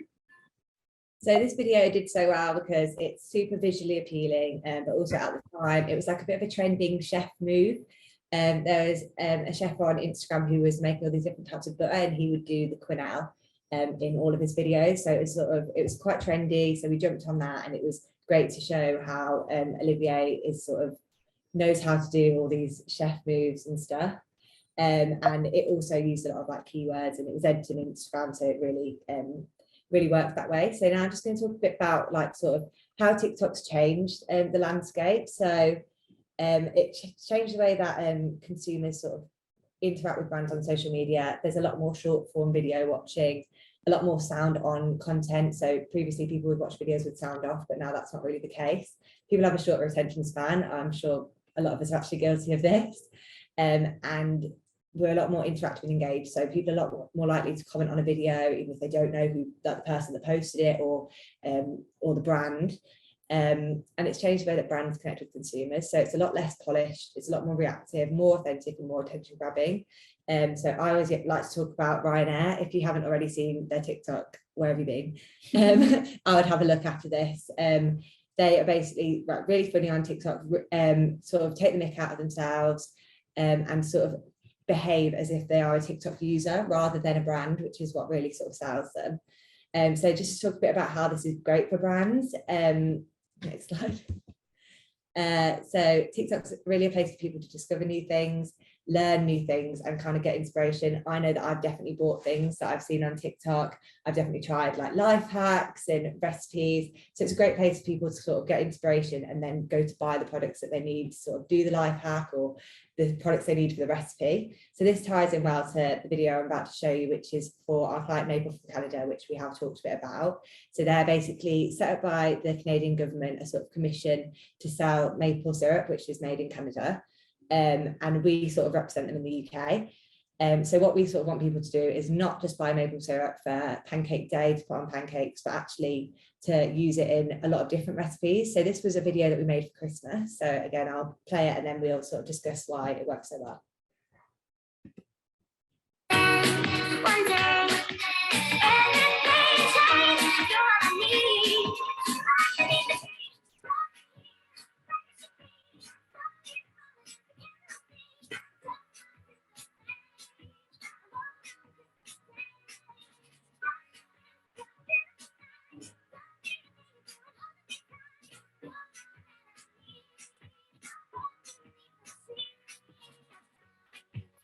What I was looking for, a heart that's not complete. So again, it was a trendy sort of Christmas sound. It was planned around Christmas time. It was something people could like try out themselves. Relatively simple recipe to make that they wouldn't even think is an advert really for maple syrup. It wouldn't feel like advertising. But we sort of inspire them to buy our products. So now I'm going to pass over to Tom, who's going to talk about digital marketing. Yeah, thanks, Georgia. I'm conscious of time, so I'm just going to give like a very whistle-stop tour of digital marketing. Kind of when I came into this kind of career path, it wasn't something I'd initially planned when I was at university, but it was a case of me kind of graduating and kind of reassessing what was kind of actually available in terms of careers at that point. And yeah, I realized that kind of jobs in digital marketing are like on the increase. Every brand needs a website. Some brands have multiple websites these days, and behind kind of each of those websites there's going to be a kind of team of digital marketing professionals working in the shadows. So yeah, just to give a quick overview of digital marketing, because I'm aware it's a bit of a buzzword, just to break down what it actually kind of involves. We've got content marketing. So this is kind of uploading blogs, may not necessarily be written content, but you've also got videos, podcasts, SEO, which means search engine optimization. So this is helping websites to kind of get to the top of Google. PPC means pay-per-click advertising, and this is where you kind of jump the queue on Google and you kind of go right to the top by paying a little bit of money to show an ad right at the top of the search engines. And we've also got email marketing, which is kind of self-explanatory. It's great for sort of building relationships with customers, kind of promoting new products and things like that. So in my day-to-day, here's just a kind of a quick bullet point list of some of the stuff I'm doing. I'm not going to run through all of these, but it's just to kind of give a sense that, you know, there's so much scope within digital marketing. It's not just, you know, about writing blogs, even though that is the first bullet point I've got there. There's so much more to it. It's really something that I've kind of, as I've kind of come into this role, I was initially, you know, like I said earlier, I was thinking about content writing, but I've really sort of, since I've come into the role, I've kind of broadened out and sort of started looking at some of these other areas that I've got on the slide there. Just to touch on what Georgia's already sort of picked up on, I've got this quote here: the best marketing doesn't feel like marketing. Authenticity is a word that's thrown a lot around in the industry at the moment, and it's something that, you know, we're conscious of when we're writing content, creating campaigns. We don't really want to, you know, blatantly try and make a sale in front of the consumer. We really want to kind of offer them value. So whether we're solving a problem for them, you know, we're giving them some entertainment, you know, we're kind of, yeah, we're adding value to the customer. And I think that's really the approach that you need to sort of build kind of long-term loyalty and keep people coming back, building community. So in the case of Maple, it's not, you know, talking about the, you know, how good Maple tastes necessarily. It's about kind of providing recipes to customers that they can go and use in their own time. We've got examples there of blog, and on the right, we've got one of those emails that I mentioned earlier. Finally, just to kind of talk about a bit more broadly about the integrated approach. So we can, you know, for our full service clients where we do everything from start to finish, we can handle all aspects of campaign management. So in the case of Maple, we'll sort of develop the recipes in our in-house kitchen. We've got sort of trained food stylists who, as you can see in the image on the right there, will make sure that the food is looking fantastic. We'll upload the recipes to our website. We'll share them on social media. We'll pitch them out to media outlets as well. And yeah, through this approach, we kind of really cast a wide net. We kind of have consistent messaging across all of these different channels. And it's just sort of a great way to reach as large as possible an audience. I think that brings us to the end of our presentation. So yeah, thanks so much for listening, and yeah, please send any questions you have our way. Yeah, so we know that you're with us for the next bit. That's absolutely fascinating. So when people say, what do you do for a job? Do you say like I sit on TikTok all day? I mean, it's a dream job, isn't it? This is why I went to university. But I mean, this is kind of why it's really important that we do these sorts of things, because, you know, working in PR is such fun. You get to do some really interesting things. You really get to kind of change the lives of our clients, the lives of their customers, and kind of have fun doing it. I'm going to start with one of my own questions. Do you have anything really interesting in the cupboards in the office? So presumably you have stacks of maple syrup, do you, that you can? Oh yeah, correct. Yeah, absolutely. Yeah, for the North Carolina Sweet Potato Commission, so we have like thousands of sweet potatoes downstairs just in the cupboards. So yeah. Wow. I was at an agency, I won't name them, earlier this week doing some training, and they had mini eggs, like literally bags and bags of mini eggs. So it's fine. Anyway, it's not about me, it's about our audience. So questions.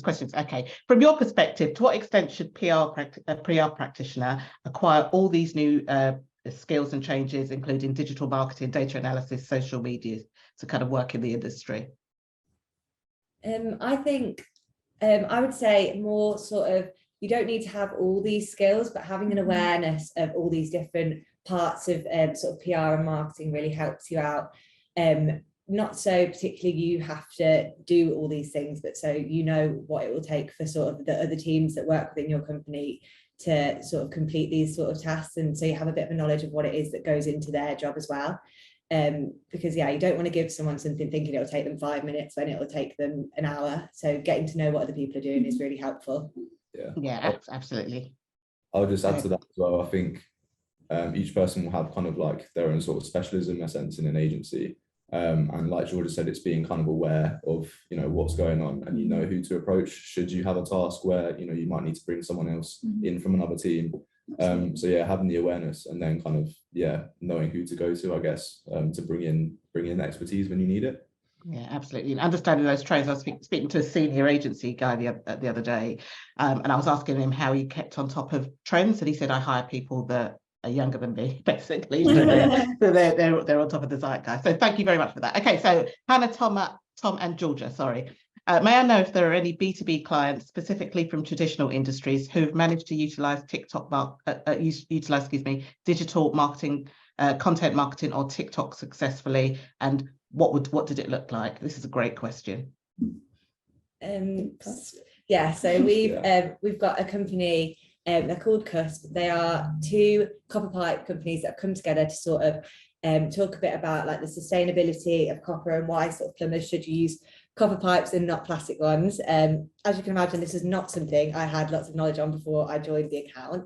But yeah, so we've decided to launch them on TikTok. We launched them about a month ago. And we expected, obviously, we always expect good results, but obviously it's quite niche. I'm not sure if it's everyone's area of expertise, but we posted a video, just like a simple trending video, sort of talking about why copper is better than plastic pipes, and the response was insane. The video's got about 100,000 views, and lots of comments sort of arguing about copper versus plastic. We then did a video in response to one of the comments that sort of said about plastic pipes being better than copper, and sort of like debunked what they said, and then that one also got 100,000 views. So we've all been going copper pipe crazy in the office recently. It's just about sort of making it optimized for whatever platform you're using, and sort of staying on top of trends. And yeah, I think a good PR or marketing sort of person can make anything interesting. Absolutely, yeah. I think it's about demonstrating to your client as well the value that can add to what they're doing. So obviously they might think TikTok, oh, it's just, for teenagers, wanting to find about trends, but actually it's such a great way to, as Georgia's demonstrated, raise awareness, and really not just raise awareness of them within other businesses, but also to consumers, and just spark that conversation. Absolutely, it's fastest growing social media, and in fact, I saw some research the other day that said kind of younger people aren't going to Google to find out things, so they immediately go to TikTok. How do I do this? How do I do that? And we absolutely need to be on top of it. Although I'd have to say that it does kind of contradict with your earlier point about getting sleep working in this industry. Like 1 o'clock in the morning going through TikTok, it's pretty appealing. Anyway, so final question, I think, before we move to the panel, because I know you are staying with us, is as an agency, have you found that creating a TikTok account has been beneficial? I'm going to follow you on TikTok, by the way. Oh, thank you. Absolutely. We've our CEO actually says a lot that she'll meet people and they'll be like, oh, you're that company with the TikTok and stuff. So it's great for us. It's great to show our clients when we sort of want to convince them to do TikTok. As you can imagine, not all clients are super on board with it. They're a bit sort of scared of it. So the fact that we have ours under our belt, that we can be like, look, it's not that scary. It's actually quite fun, and these are the results you can get. It's a great tool, like, to show them what we can do for us, so we can show them what we can then do for them. So it has been actually really beneficial. Fantastic. And I think PR, again, is one of those careers where even relatively early on in your career, you are kind of sometimes going toe to toe with really senior CEOs of organizations and kind of influencing them about kind of trying things that are different and being brave. And TikTok is a great example about that. So I really enjoyed that presentation. So I'm glad we stuck with it. So thank you very much. So you're staying with us, as I said. We're going to have a little panel now, and we're talking about work experience, I think. So is Sherelle with us? Do we have Sherelle? I am indeed. Yay! Did you listen to that as well? That's fantastic, wasn't it, Sherelle? Yeah, it was great. Thanks, guys. And hi, nice to see you all again. Yeah, so we have rising stars with us, which is really, really exciting. So we're going to hear some tips and tricks. And Sherelle, who's Senior Account Director for PepsiCo Global at Pangolin, is that how you say it? Pangolin. Pangolin. Yeah. Oh, fantastic. Do you have a TikTok at Pangolin? We do have a TikTok at Pangolin. I can't say I do an awful lot on it, but I do like a lot of the stuff we do. I need to get a little bit more involved. I'm leaving it to the experts. Absolutely. Anyway, so let me hand over to you, because you are going to moderate this panel for the next half hour or so. So welcome. Great. Amazing. Thank you so much. And yeah, we've got a really great panel in front of us. So it's lovely to have such friendly faces on a not so sunny Friday. I don't know what it's like for the rest of you, but yeah, it's the weekend soon. So we're all in a happy place. So yeah, hi, my name's Sherelle. I'm going to be moderating this panel discussion today on tips and tricks for PR's rising stars. So I'm just going to start by handing over to the team just to go around, if you don't mind, and just do a quick introduction, a bit of a summary about yourself, who you are, where you work, and how long you've worked in the industry.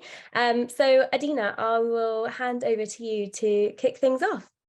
Thank you. So hi, I am Adina James. I am an account director at Allison & PR Partners, and I sit within their consumer PR team. I have a background in entertainment, consumer tech, hospitality, food and beverage, so a bit of a generalist. And I've been in the industry since 2014, which makes me feel like I'm getting on, but yeah. Amazing, thank you. Hamish. Hi everyone, thank you. I'm Hamish. I'm an associate director at Weber Shandwick. I'm actually based in Scotland with their Scotland team, and I've been here about 2 years now. Before that, I worked for a company called Teneo, based in London, where I was there for about 5 years. And my background is very much kind of in the corporate communication space and corporate affairs, rather than consumer PR. My kind of experience spans sort of issues and crisis management, including designing and delivering crisis simulations and exercises, but also then just more general corporate affairs advice, as well as public affairs communications as well. And today I lead a number of our UK and global clients, Weber Shandwick, based out of the UK, with a particular expertise in energy and in infrastructure sectors. And looking forward to this panel discussion. Amazing, thange you. What's the weather like for you today? It's actually lovely. Oh, great. We're all coming up to you again. Good stuff. Paige? Yes, hello. I'm Paige. I'm a senior account manager at a global communications company called Citizen Relations. I work mostly on consumer PR and influencer marketing, but I have had my fair share of corporate PR too.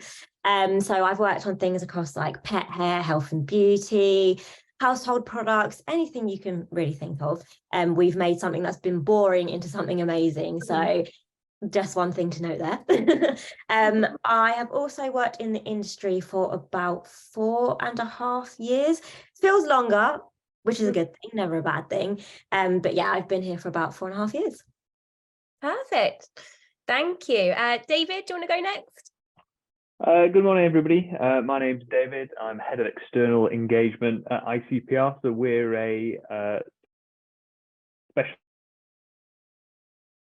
B2B PR agency based up in Leeds, and we've got staff across the UK and also in the US.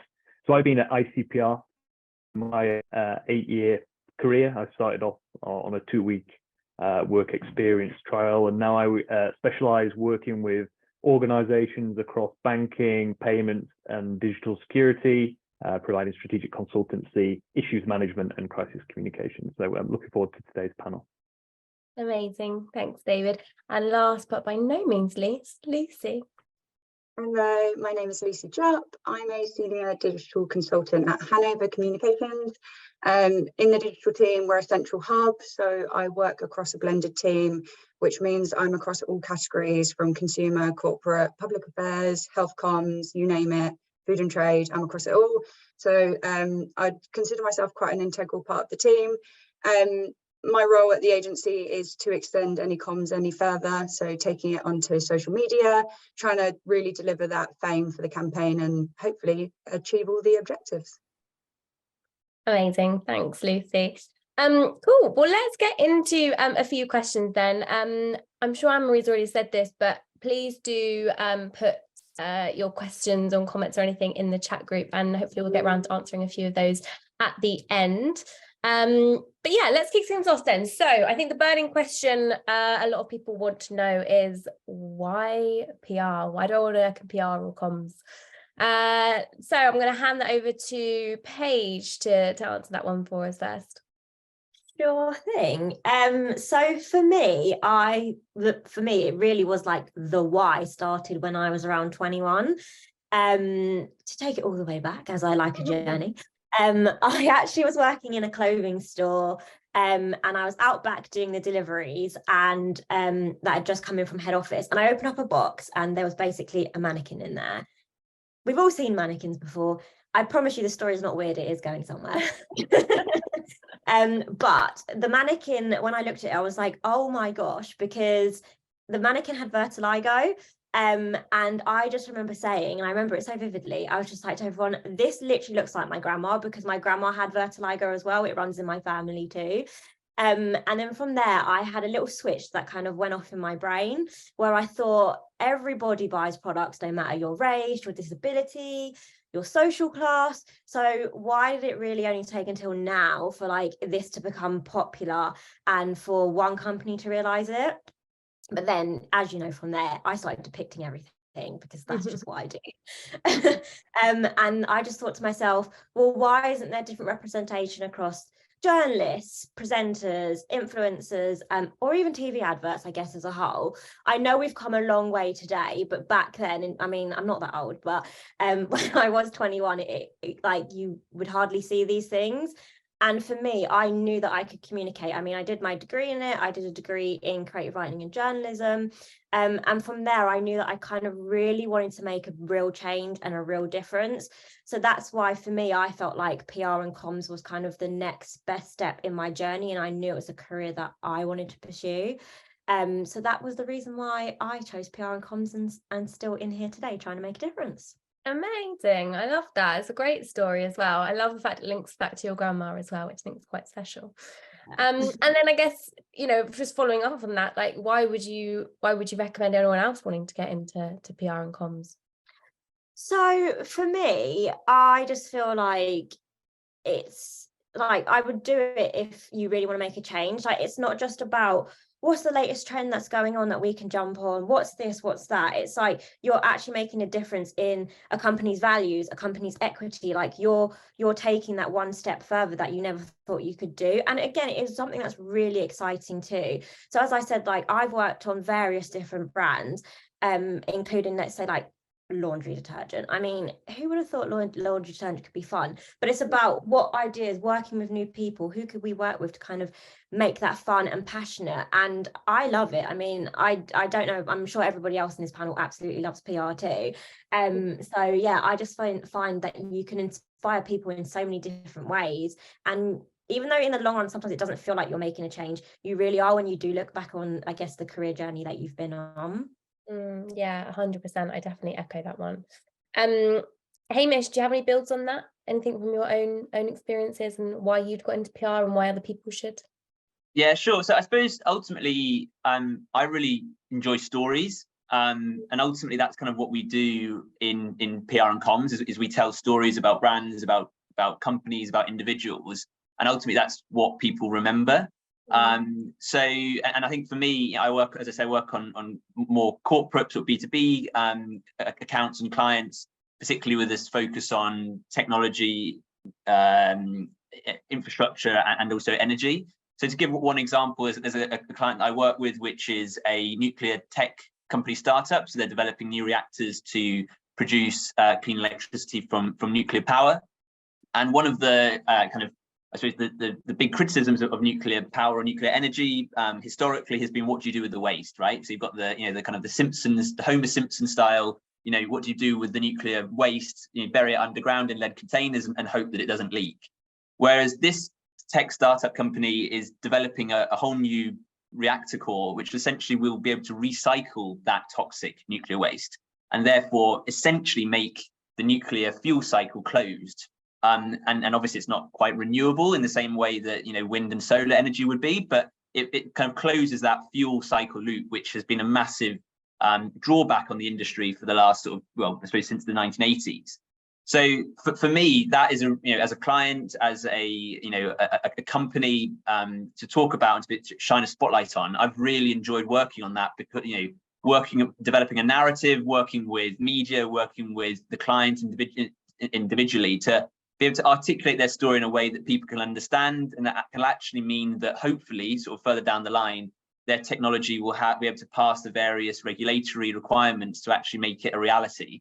So, from my perspective, the thing that really gets me out of bed and gets me excited about the work that I do for my clients is finding companies like that and working with companies like that that I can see will be able to make a real difference to the lives of sort of millions of people around the world, and essentially helping them go on that journey from being, you know, a small startup in a you know, a small office somewhere, through to becoming a global company that has the ability to actually help, you know, move us in the right direction when it comes to addressing climate change and decarbonising our energy system. So, as I say, for me, that it comes down to being able to tell stories in a way that resonate with your key audiences, be they customers to buy from you, be they policymakers to legislate in a way that supports you, be they investors in a way that means that people want to put money into that business and then see a return. So ultimately, for me, it's sort of around stories, and ultimately, if you enjoy telling stories, then PR is definitely the career for you.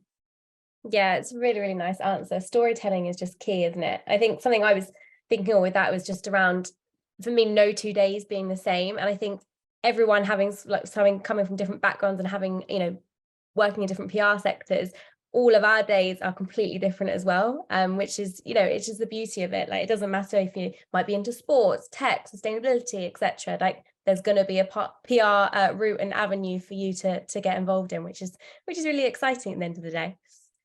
Okay, great. So moving on then to what has helped you get to where you are, and any advice that you would offer for anyone looking to go in a similar direction. David, do you want to take that one? Yeah, thank you. So I think probably the fundamental one, it just kind of follows on from your point there, is actually the willingness to embrace change. I think, to your point, no day is the same. And I think particularly in agency life, it is essentially, it's controlled chaos. That we're naturally, things happen quickly, things change.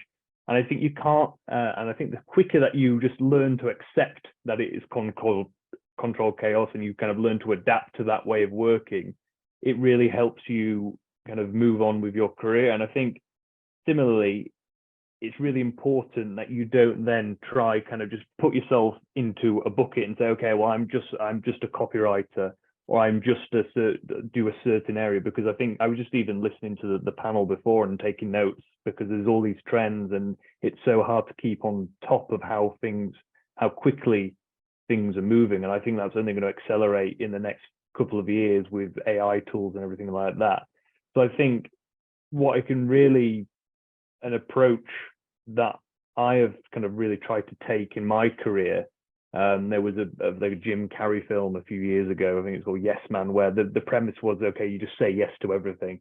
I think it's a really good way to approach. If you try, just learn new skills, try take on board new projects, learn to work within different teams within your agency, volunteer to do extra kind of areas, or investigate different types of practice. I think that can then give you a really good foundation as you progress to go, okay, well, here's where I really specialize, here's what I really enjoy, and then you can kind of focus on those specific areas as you kind of move up in your career. I did have a little smile there when you said controlled chaos, and I think every single one of us just had that smile. We'll be like, you know what you're talking about. And that's the fun, and that's the fun of the job. And I think if you go in every day hoping that it's going to be 9 to 5 exactly the same, and you know that for some people that's okay, but for others, I think knowing that the variety and the fast pace is what makes our industry so enjoyable. Nice. Lucy, did you have any feels or your own thoughts on that one?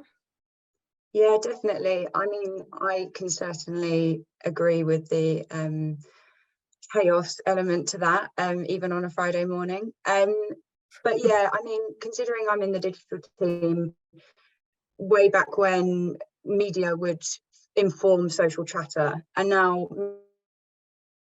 we're now starting to see social chatter inform the headlines in the media. So I think seeing that process all taking place has really made me feel that there's so much in PR and there's so much to learn. And like what the others were saying about the trends, and no day is the same and everything's changing so quickly. I think the two things that I always think outside of the actual trends pieces and the actual PR is the people and the networking.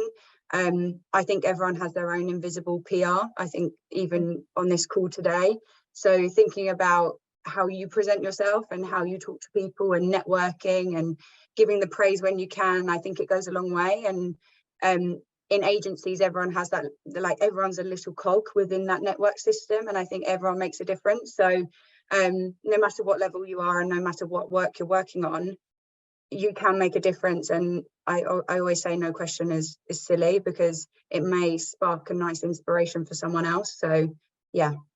I 100% agree with that. I always get a bit nervous sometimes. I'm on a call where I don't know half the team, and I'm like, I don't know what's going on. Should I ask this question? And like sometimes there's a voice in your head being like, no, stop. But then you kind of have to sort of go through that and power through and ask it anyway, because you're right. Other people are like half the people on the team probably thinking exactly the same or wanting to know that answer too. So completely echo that. Okay, so moving on then, Adina. How did you set yourself apart in the beginning when others wanted that same job as you? We're all going for that same job. How are you getting it? Yeah, I mean, I guess I'm kind of in two minds with this question. Like fundamentally, I think success for everyone's really different, especially in PR. Like we all see things differently. We all expect different outcomes. We'll have different KPIs and different metrics that we're measuring ourselves on in terms of our success in the office, but also like our career and what that looks like. So when it does come to setting yourself aside from someone else, something that I've always taken on board is not to compare yourself to anyone else, quite simply.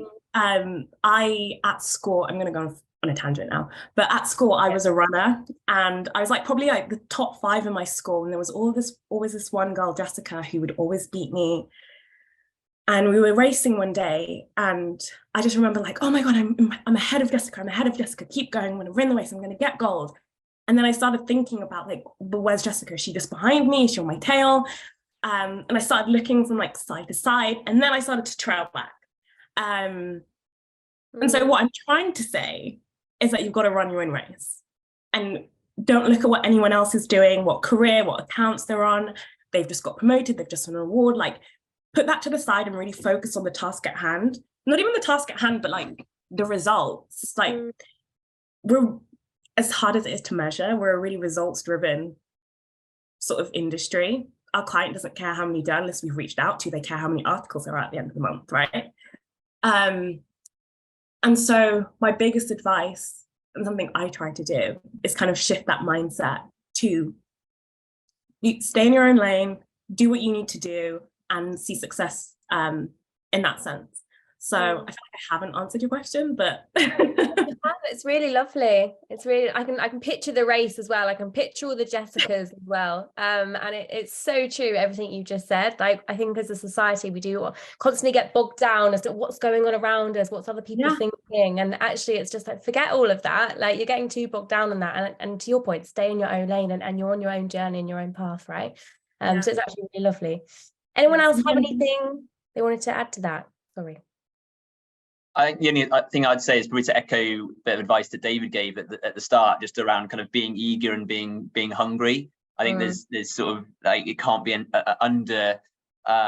estimated kind of how much that is valued, particularly in, I mean, I've only ever worked agency, but I would imagine the same in-house as well, in terms of if you've got people, particularly at sort of entry-level roles, who are, you know, hungry, they put their hand up to you know, opportunities, they say yes to opportunities, they, you know, and ultimately they can be trusted to take on more and more work, because, you know, kind of as you progress through your career in PR, ultimately the kind of advice that I was always given is that you should be trying to make the person's job ahead of you redundant, right? Not in a way to get them fired, but, you know, make them not have to do their normal day job, so that they can obviously look to progress onto, you know, the people that they report into. So if you're able to do that from the start and able to demonstrate that you can deliver high quality work, and you're, you know, are willing to do, you know, work that maybe isn't most exciting, you know, that maybe is a bit more admin heavy at the start, then people will trust you with more and more exciting work, and ultimately that will help you stand out from the crowd and progress in your career more generally.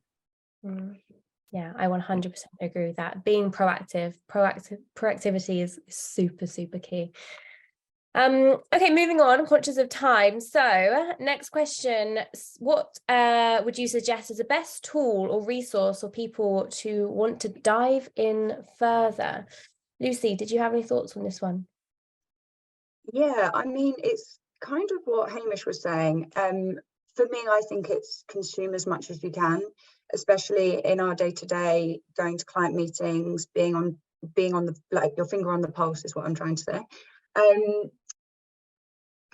But like, follow the industries that you want to work in, see how they are doing it, what's hitting the headlines, how have they done it, who are they working with. And I think if you take all of those insights and bring it to the table, you're never going to have a problem, because everyone loves curiosity. And even whether it's internally within your teams, in brainstorms or pitches, or even going to, as I mentioned, with client meetings, if you show that you're insightful and you want to progress and you want to do something a little bit differently, no one's ever going to say no. They may just say, we'll park it and we'll revisit that, not right now, but it will still be in the back of their mind. And I think if you can bring that to your everyday role, whether it's just a little insight that you've taken from a snippet in an article, it will go such a long way. Yeah, completely agree. Paige, did you have any builds on that? Yeah, to be fair, I think it's kind of the same as Lucy. Like, for me, I think the best tool, to be honest with you, is to always have a curious mind.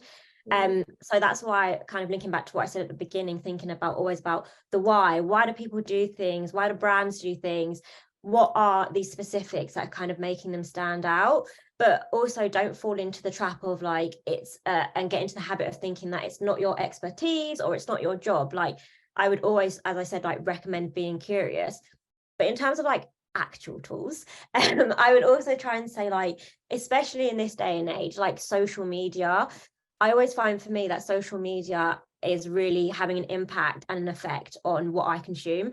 And it's also having an impact and an effect on what goes into my work and what's reflected in my work. And also, I find that I'm a firm believer in we are in charge of building our own careers. So, for example, another tool or resource I essentially could help people is events like these ones. These are pretty pivotal and kind of this building block starting your career at this moment in time. So going to learning to learn people, your agent, whenever you do start, really utilize those training sessions and take advantage of them. I know I do a lot with my agency at the moment, but as I said, like, all of these things intertwine with each other, they all combine.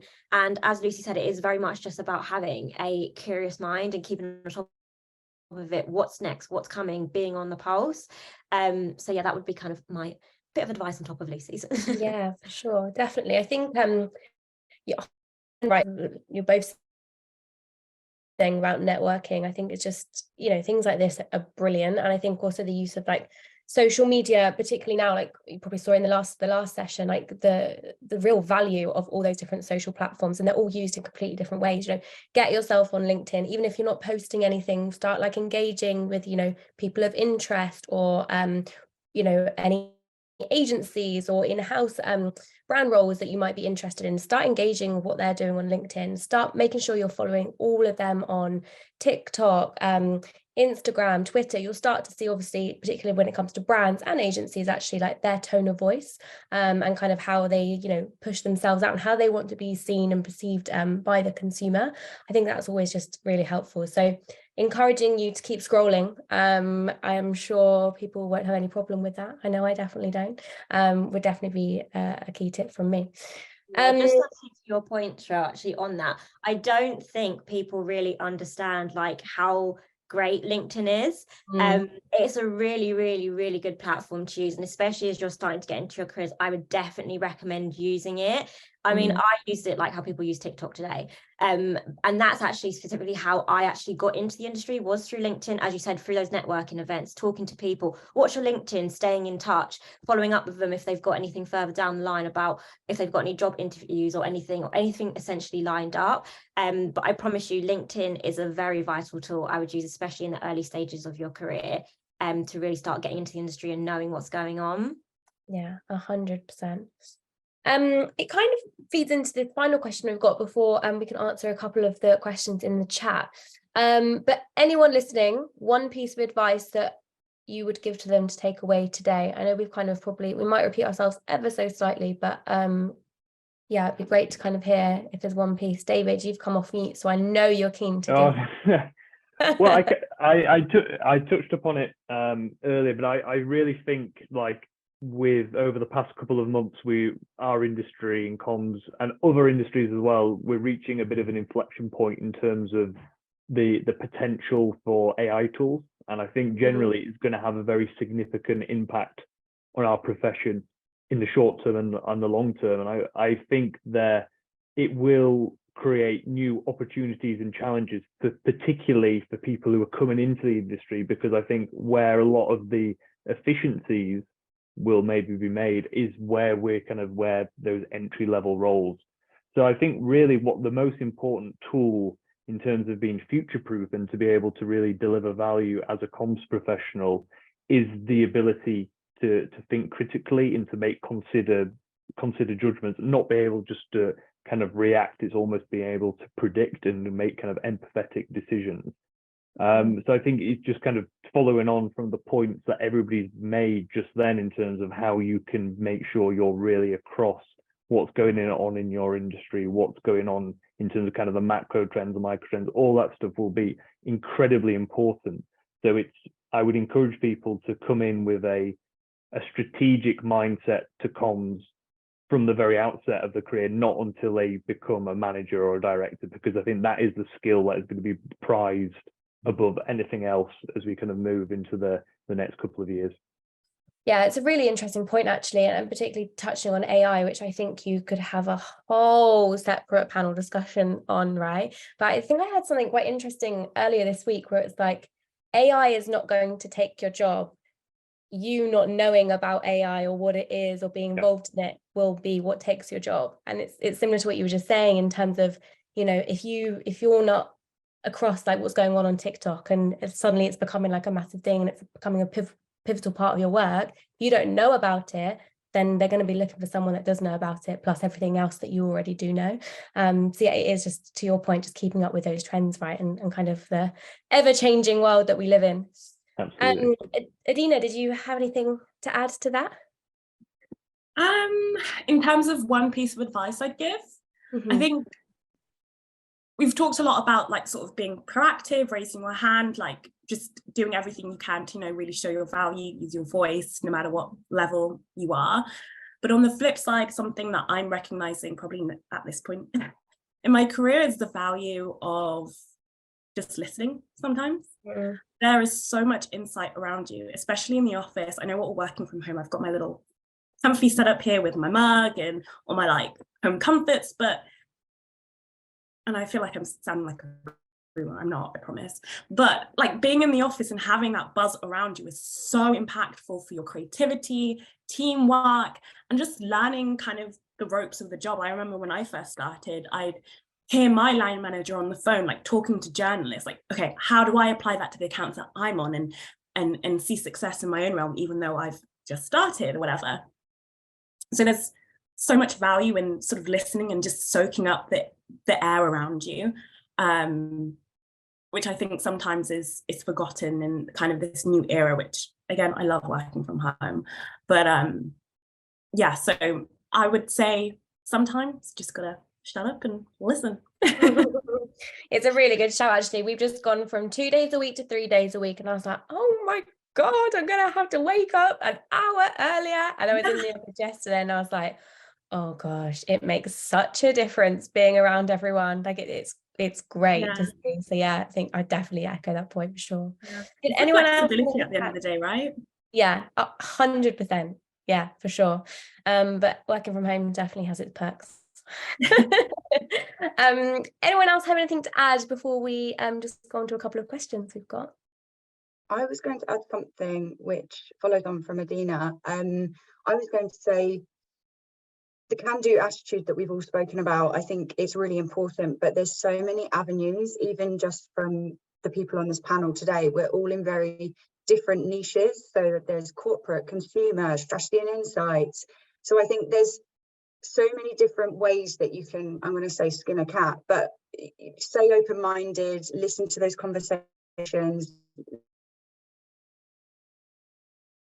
and what's going on in the office, especially when you're in the early stages of your career, because you never know where that's going to take you, and you might never hear about what the other teams are doing, and then when you do hear, that would pique your interest, and that's where, and then as you progress in your career, that's when you can start to make a mark in whichever industry or category you choose to go in. Yeah, really nice. Completely agree. Okay. Any more? Hamish, do you have a final word? One thing I was just going to say was, in terms of people's applications, if you are trying to get entry-level jobs or apprenticeship schemes or grad schemes, would just be to make sure you do your research on the company that you're applying for. I know it might seem the easy route to do a bit of a copy and paste for applications and just change words here and there, but people do pick up on it, and it is immediately kind of a bit of a obviously minus points in terms of your application when it's being reviewed. So I think doing your research, making the letter or email or application as personalized as possible, and then the final thing is just to read it again and again and again, and make sure there's no typos and silly mistakes, because again, like our business is communicating, and in terms of first impressions for an application, if it's littered with spelling mistakes or poor grammar, like those are the sort of the small things that when you've got two candidates who are sort of neck and neck, are the things that would probably mean that the other candidate probably just pips you if your application is, as I say, kind of not absolutely polished. So that's all I would say for kind of a piece of advice. 100% echo that. I mean, I'd spend so long, even now, just proofreading every single thing that I read. Super important. And get other people to read it as well. Don't be shy to share it around, and make sure you're getting a second point of view on things. I think that's always helpful too. Great. Anne-Marie, did you want to jump in? It says you're going to answer this question live. Is that correct, or did you want? Anyone can answer it, actually. Anyone, I marked them so that we do answer them. So we probably should answer. There's a system. We have a break. So, okay, perfect. Cool. I'll whiz through these. So I know the next panel is due to start shortly. But Ashwin has asked sports PR, looking to get into sports PR. Would like to know how will be the work environment and what I should do to get started on seriously pursuing it. I can just jump in quickly from my side. So I predominantly work on PepsiCo global accounts, and particularly Pepsi, who are sponsors of the Champions League. So we do quite a lot of different sports bits and pieces. And I'm a massive football fan as well, and boxing fan, you might be able to tell. And I actually started out not knowing what I wanted to do. I didn't know if I wanted to, I knew I loved sports, but I didn't know if that was like an avenue that I wanted to go into in terms of PR. So I started off doing more like consumer lifestyle. I started dabbling in some work with the FA, and I was like, oh, this is great. Like, I'm mixing work with pleasure. Brilliant. So I looked to pursue it a little bit more. And to start with, I actually just started doing blog posts, actually, which, looking back, gosh, they must have been horrendous. But I thought I was really going to get somewhere with my blog posts, reporting on, match day fixtures, or, if there's like a fashion trend going on that a footballer's wearing, I was going to write about it, and just sort of like pulling together a bit of a portfolio for myself to be like, this is just a bit of an overview of kind of my interests and where my passions lie, and just a bit of an overview of kind of my skill set and writing skills, and kind of, what I'd like to sort of get into. So I started doing that quite a bit, which then when I went on to sort of interview for my current role, shared it with the team, and was like, look, this is what I'm passionate about and I'm interested in. What can you offer me that I can, potentially mix again my work and passion together, and that's why I sort of started leaning more in towards kind of sports. I will say, actually, when I did interview, they said, we're not solely sports PR, is that okay? And I actually said, you know what, it's good for me personally not to have just one sort of direct route. If I did want to start going into lifestyle again, I hadn't completely closed myself off to that experience, so I did want to still sort of dabble in both. But that was just potentially a way in that you could explore.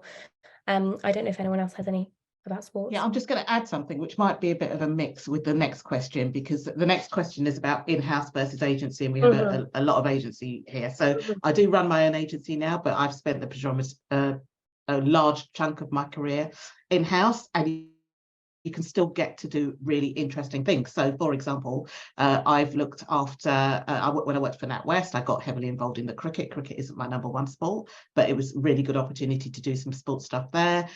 Wimbledon, I worked at Barclays. So when I was at Barclays, there was an involvement in the football there as well. So I think the main difference between in-house and agency is agency, you get the opportunity to work with lots of different clients, lots of different industries. In-house, by definition, you're specializing. You might be a team of one, or you might be a team of many, but the skills are absolutely transferable.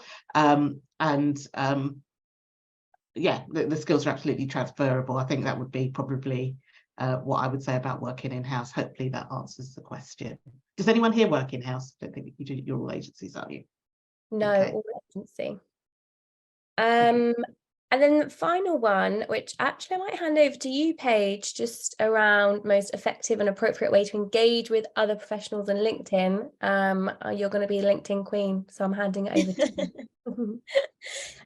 Yes, with LinkedIn, like I would always say, firstly, like just don't be afraid. Like it is a bit awkward sometimes because you are like, what do I say? What do I do? But even like I said before about going to sessions like these, like you can follow us. I mean, sorry, I'm going to speak for the whole group here. Follow us on LinkedIn, reach out. Like you can always start with like saying, oh my God, like thank you so much for the talk earlier. I've learned this and this. Would you be happy to connect? And we're never going to say no. Like we're always looking for ways to connect, always looking for ways to network. So that's all I would always say is like the first starting like of the building block of that sort of relationship. And then also you can always stay in touch with people, just being like, hey, like how are you getting on? Like it's a bit like, it sounds really weird, it's a bit like dating, you know, in the sense where it's like you'll reach out to them, you never know what to say at first, but once you get the conversation going, like we're all human at the end of the day. So just as nervous as probably what you are from reaching out to us, we're probably going to be feeling the same going back. But as I said, like going to these types of event is always great because that is first step in reaching out, and then you just kind of build that relationship from there. And also from LinkedIn, I've had some great mentors come out of that too. Always feel free to ask questions, even if it's about CVs or anything like that. Like we are always here to help. It's just, you just need to be able to be the one that's going to be like, I'm going to message them. It's always that first step. And once you've done that, you're free. Like that's my piece of advice of essentially how to reach out on LinkedIn. Just don't be afraid. Just go for it. Yeah, I agree. Great advice. I'd also say just do a bit of research as well. Like don't sort of go in blind and say, hey, you know, I like what you do. Great, what do I do? Oh, I'm not sure. Make sure you do a little bit of research. If there's a campaign that's just gone live that you really like and enjoy, you know, everyone loves being complimented on the work they've done. So definitely a good way in to hopefully get a response as well. Okay, cool. I think that might be everything from our side. It is, and thank you. That was fascinating. I mean, I'm meant to be facilitating this, but I'm still learning lots and making lots of notes as well. So thank you very much for your insight. And in fact, I think I recognise a couple of faces. Maybe I've taught two of you within the PRCA at some point at all. So thank you very much for that. Thank you for your questions. We're going to take a 10-minute break now. So if we come back at 20 to the hour, so 20 to 1, depending on where you are, and then we're going to be hearing from Milk and Honey. But you know, I just want to say a huge thank you to our panel here. Some absolutely great advice, and to anyone listening, do take them up on the opportunity of connecting and or following them on LinkedIn, because actually we absolutely do mean that. Okay, everyone. So 10-minute break. Thank you, Cheryl. Thank you. Thanks, everyone. See you soon. Thanks, everyone. Bye. Bye.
And we are back. Welcome back, everyone. Hope you managed to grab a drink in the break. So for the next 30 minutes or so, we're joined by our sponsors, Milk and Honey. So we've got Tushar and Reggie, who are going to be talking to us about what makes good PR. So are you there, Tushar and Reggie? Yes, but I can't seem to turn on my video for some reason. All right. Jen, you're able to? Yeah. Oh, you're back. You are here. Yeah. Jen, are you able to? Yay. There we go. That's better. We can see you now. Fantastic. Fantastic. Right. So obviously, thank you for having us here today. I'm just going to pull up my screen. We're just going to go through a few slides and talk about, what makes good PR.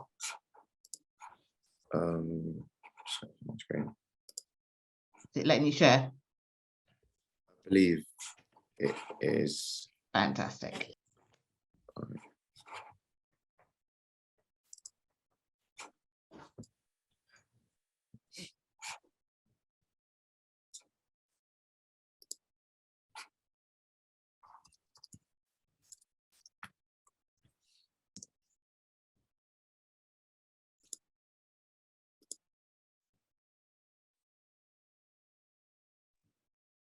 Oh, it's gone.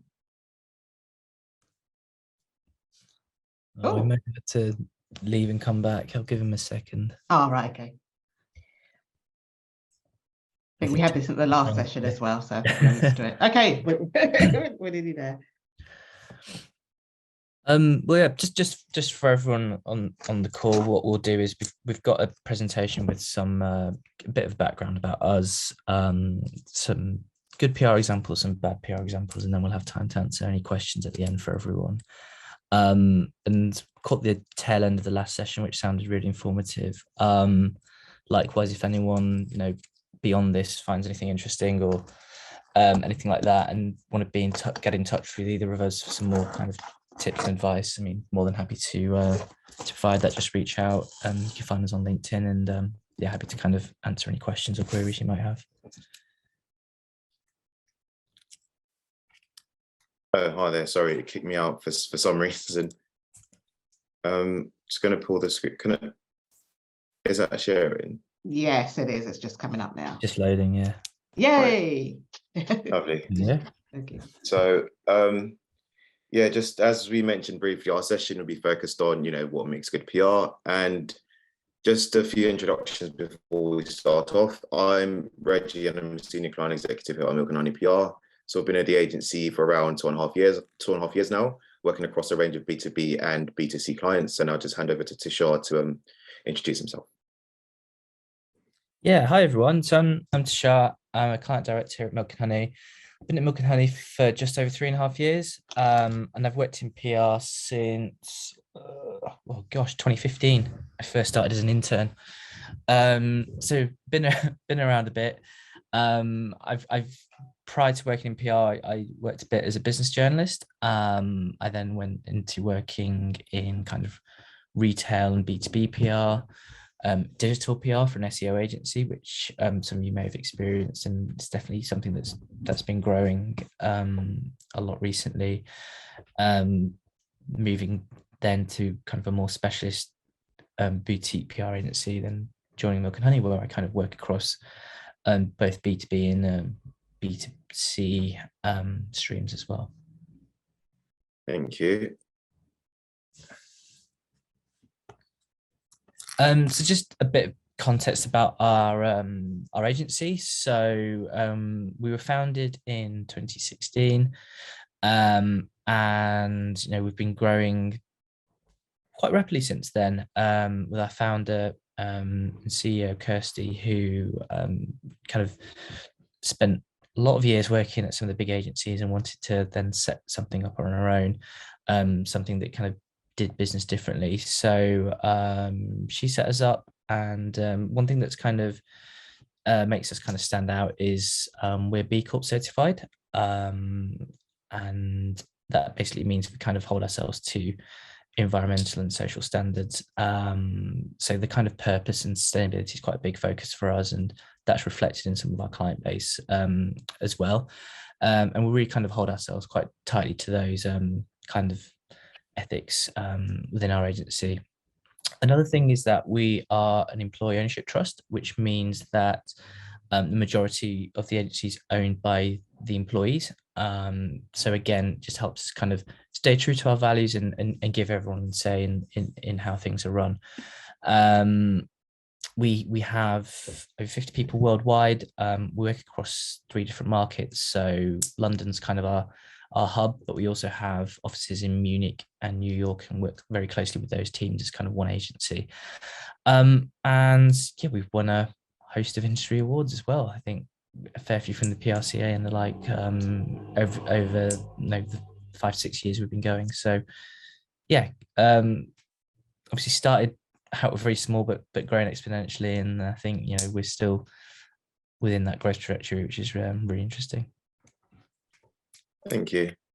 So sort of looking at what is public relations. So unlike traditional advertising marketing, a PR campaign is typically designed to get people talking. So it's a good way to put your brand out there, sort of raise awareness and create a lasting impression among your audience. So I think when you look at PR, whether that's a campaign or general PR activity, there's a few things we need to remember. One of them being doing your research. I think research is a very big element when you look at PR planning, whether that's campaign work or just general PR activity. I think doing your research would help you. It would help inform nearly every single thing you'll be doing, whether that's from looking at the strategy to go out with, whether that's looking at the media angles, and whether that's making sure all the activity you're doing also aligns with the wider business goals. I think in the research stage as well, as a PR professional, once you receive a brief, a part of that work you'll be doing in terms of research is looking to understand what does the client do, what is they want to achieve, and how you can make sure the brief you're delivering and the campaign you're putting together aligns with all the things they're looking to achieve. And a second thing to remember, which is also really important, is knowing your audience. And I think, again, the research would help you inform this. So when you do that research, it would help you understand, who are you communicating with, who are the people you want to be speaking to, and who do you want this campaign to focus on. For example, if it's a thing where you're looking to target a more younger audience, that's when you could probably look to have a more, campaign that's integrated, where you have, social media activities as well as wider traditional PR activities. So I think understanding the audience will help you know and help you make sure you're communicating to the right people you want to be talking to.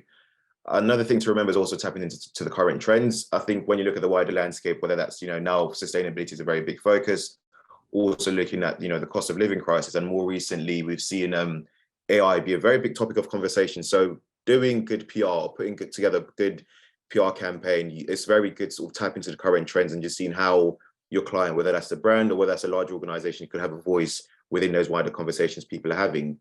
Another very important thing to remember at this stage is staying true to your brand and being authentic.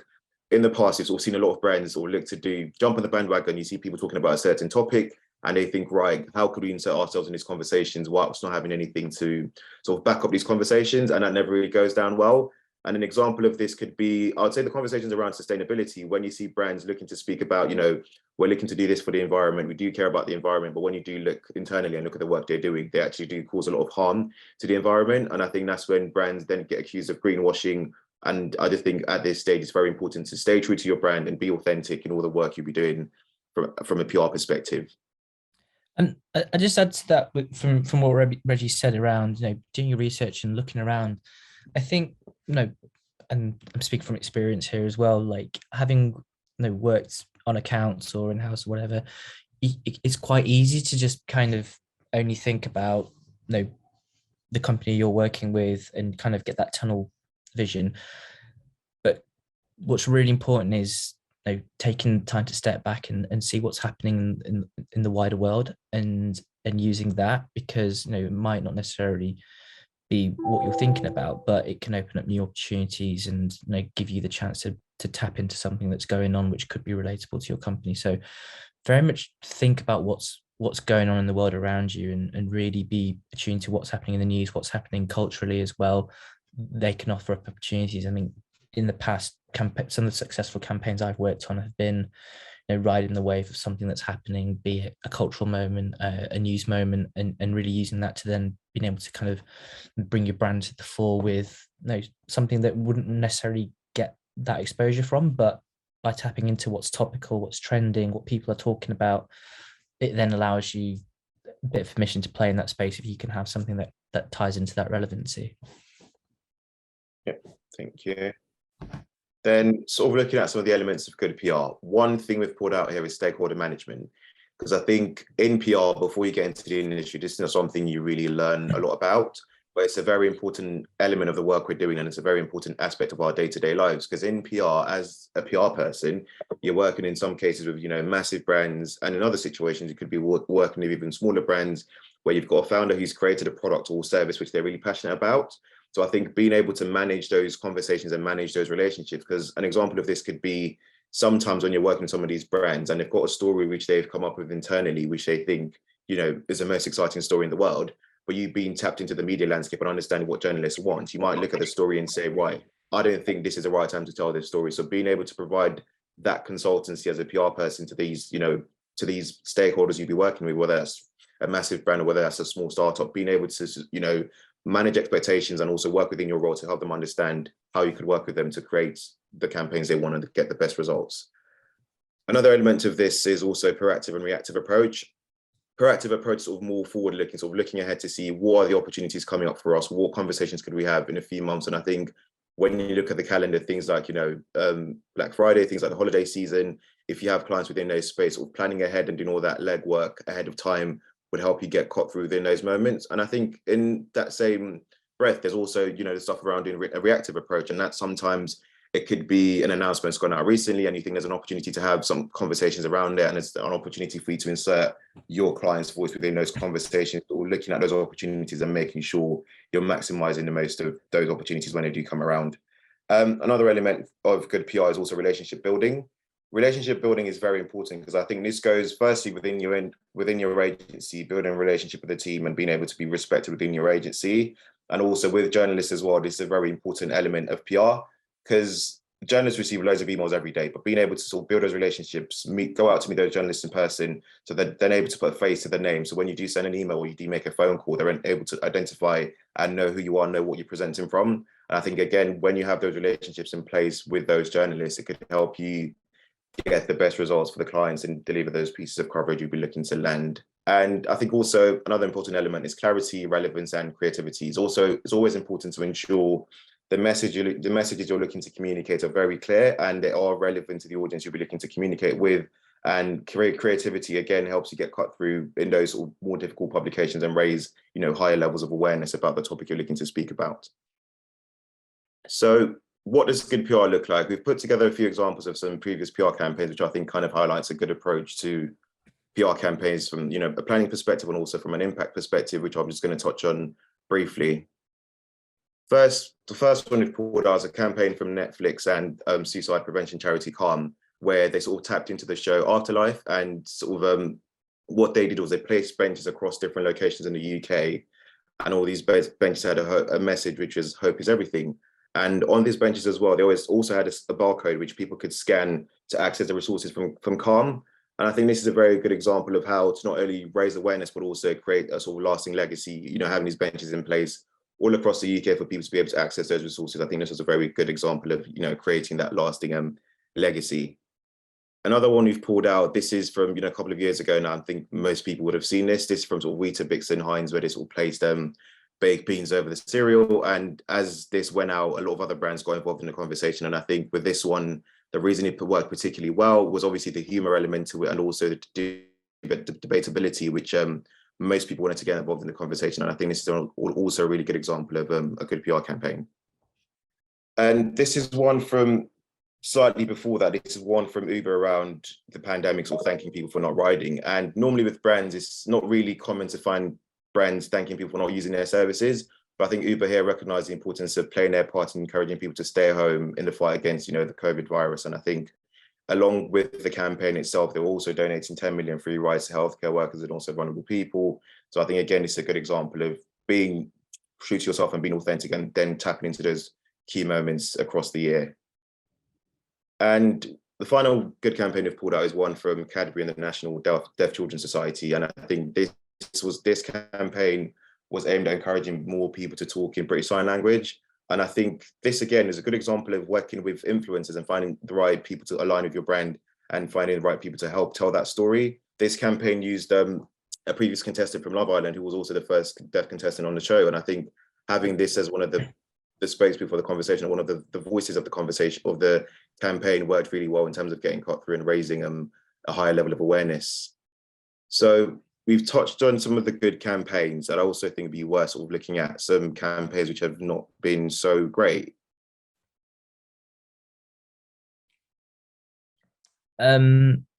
Yeah, I think this one's explained itself, and maybe in the 50s it could have done well, but not necessarily in today's world. Obviously, they were trying to tap into a cultural moment in International Women's Day, but they obviously executed this horrifically, and quite rightly received a great deal of backlash for the way they presented it. So you can see the approach they tried to take in that, okay, they want to encourage more women in particular to work for them and raise awareness of this on International Women's Day, but the execution is pretty woeful, and yeah, it didn't really bode too well for them.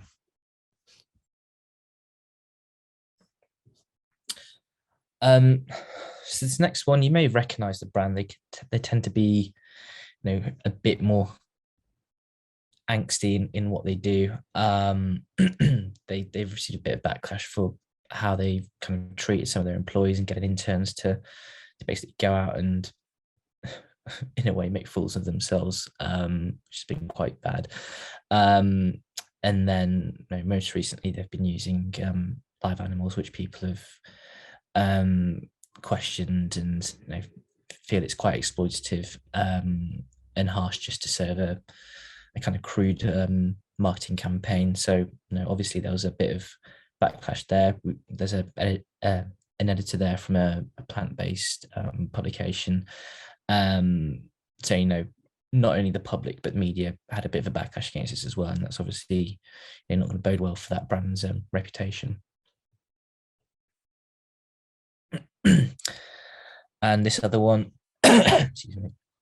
So you may have quite a recent one, the build up to the World Cup. Obviously, there was a big spotlight on the World Cup in the fact it was hosted in Qatar, and that country's extremely questionable human rights record. And Brewdog, which tends to be a bit kind of bullshit with their campaigns, did this kind of anti-World Cup campaign around not showing the World Cup games in any of their pubs, even though I'm pretty sure they don't show sports in their pubs anyway. But they decided to take on this approach, and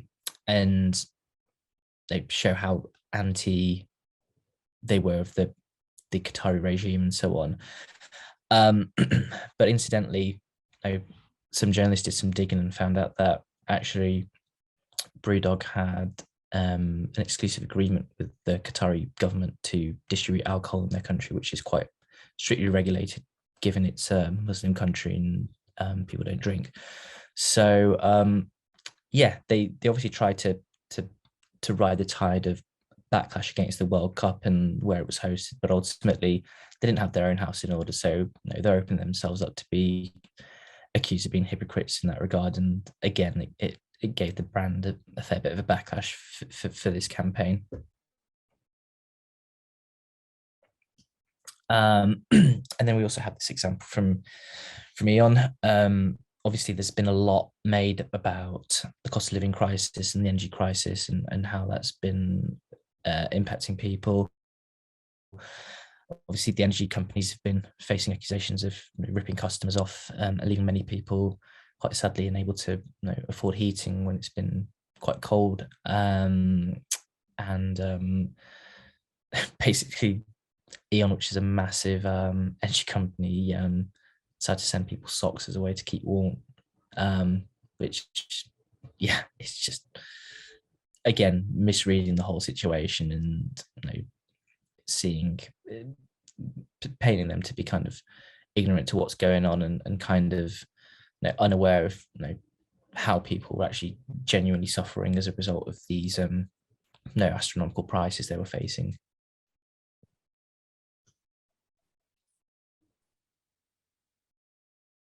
Cool. So sort of put in our details again, if you do have any questions about PR, sort of getting into the industry, quite new in the industry, you've got any questions about anything at all, do feel free to reach out to us. I put in my personal email, also to Charles' personal email. You've also got the contact details for Milk and Honey PR. So again, any conversations at all, just do feel free to get in touch. And yeah, just wanted to open this up to any questions you might have. That was great. And as a reminder, you can ask the questions in the chat. And I do hope that you took down those emails, because these guys absolutely meant it. You know, get in touch, take their emails. That's another contact that you've got within the industry. Yeah, feel free to stalk us on LinkedIn or whatever. Get in touch. I mean, if anyone have any questions or whatever, more than happy to help out. I mean, thinking back to a while ago when I started my career, just being able to kind of draw upon people's experience to help was really useful for me. So, if anyone's looking for that, I'm more than happy to help. Fantastic. And actually, some of your examples that you doing there, I use them when I'm teaching about PR. So it's quite funny to kind of see you guys out in the wild, out in the flesh as well. Okay. I don't think we have any questions. No. Okay. No. That was a fantastic session, both of you. That was really good. Thank you for doing that. And you're going to get a connection request from me this afternoon as well, because it's always good to have a good source of case studies with the stuff that I do. So thank you very much for that. Okay, so thank you. Thank you. So we're on the final session of today, which is another panel, and hopefully we have Alice with us. Alice Waitman, are you there? Yes, hi. Good afternoon. Hi, Alice. So today's panel is going to be about offering you tips and tricks. And actually, I see someone that I do stalk on LinkedIn. We don't know each other, Ruth, but kind of you are legendary in the industry. So thank you very much for doing this for us today. So I'm going to hand over to you, if that's okay, Alice, to kind of take us through our final half hour. Great. Well, thank you everyone for joining. And as Anne-Marie said, we are here to find out about tips and tricks from our industry leaders who come from house and agency background. Just as a basic introduction, my name is Alice Waitman. I'm the founder of Hanson Search, which is a headhunting business in the PR and communications sector. So we recruit both in-house and agency. And I'm joined today by Phil Chaplin, who is the founder of Broadcast Revolution, Ruth Kieran, who's chief exec of Circle, Jacqueline Bennett, who is an associate director at Pangolin PR, and Hayley Jones, who's a strategic communications manager at the Met Office. So Hayley's our in-house panelist. I think the rest have got more agency background. We want this to be as interactive as possible, so please do ask questions. This is your opportunity to find out how to progress in the industry and to get some real insights. We've only got half an hour, so I'm going to get straight into it. But what would be great if everyone could perhaps go around and introduce themselves, tell a little bit more about what you're doing, and really what's at the heart of what you do. What is PR and in your world? Ruth, because you're at the top, I'm going to start with you. Do you want to kick off, please? Okay. Yeah, I'm not sure about the legend status, but anyway, nice. I'm Ruth Kieran. I'm the chief exec of Circle. We are a consumer brand agency, so we do comms for whether that's corporate, consumer, B2B, or social for your everyday brand. So if you think Bird's Eye, Fish Fingers, vacuums, Dyson, batteries, Energizer, paint, Dulux, all Mr. Kipling cakes, Whiskers, cat food, we're the people that we'll probably talk about it. So we're 70 people based in London and Marlow, and we recently won European Creative Agency of the Year, which is very exciting. I've been in the business since 1997, starting out in tech PR, which allowed me to work in Asia during the dot-com boom a very long time ago when the internet was just on its first sort of start. And I've been agent side pretty much my whole time. So for me, I'm very sort of much agency person through and through. I did a little bit of a stint as a head of comms at a women's fitness charity a few years ago. But PR to me, I mean, my son, I think told the rest of the panelists, my son recently told me that he thought all I did for my work was just sit on my computer all day laughing with my friends. So I don't know if that's a good advert for a career in PR, but 20 odd years in, I'm still loving it. It's really exciting, very varied, a very joyful business to be in. Great people. When you go to an industry awards, you just see, the creativity. It makes me very proud to be part of this industry. And it's just a wonderful, and so it's a fantastic, broad, and it's ever changing. I think it's getting more and more exciting. So it's a fantastic career to be in. That's me. Thank you, Ruth. Phil, nice to see you again. Do you want to tell us a bit about your background and what you do? Hey Alice, and thanks for having me as well. So I'm Phil Kaplan, founder of Broadcast Revolution. I set up Broadcast Revolution coming up to 4 years ago. And I suppose from our point of view, we're getting people onto TV and radio in a more specialist niche part of PR on a daily basis. So as I quickly look at my calendar this week, you've had everything from England women's rugby players talking yesterday on behalf of Virgin Media. We had Auto Traders editor on national media talking about their latest motoring reports. We had John Lewis talking about a launch of a Tweenies campaign, and probably the one that really stands out for me is this week we were doing our follow-up to our cyber flashing campaign for Bumble, which again really talks about awards. We were very blessed to be part of a very successful cyber flashing campaign with Bumble and some other agencies that quite honestly did what PR should do, which is make an impact on society, and that was a really great campaign to be part of.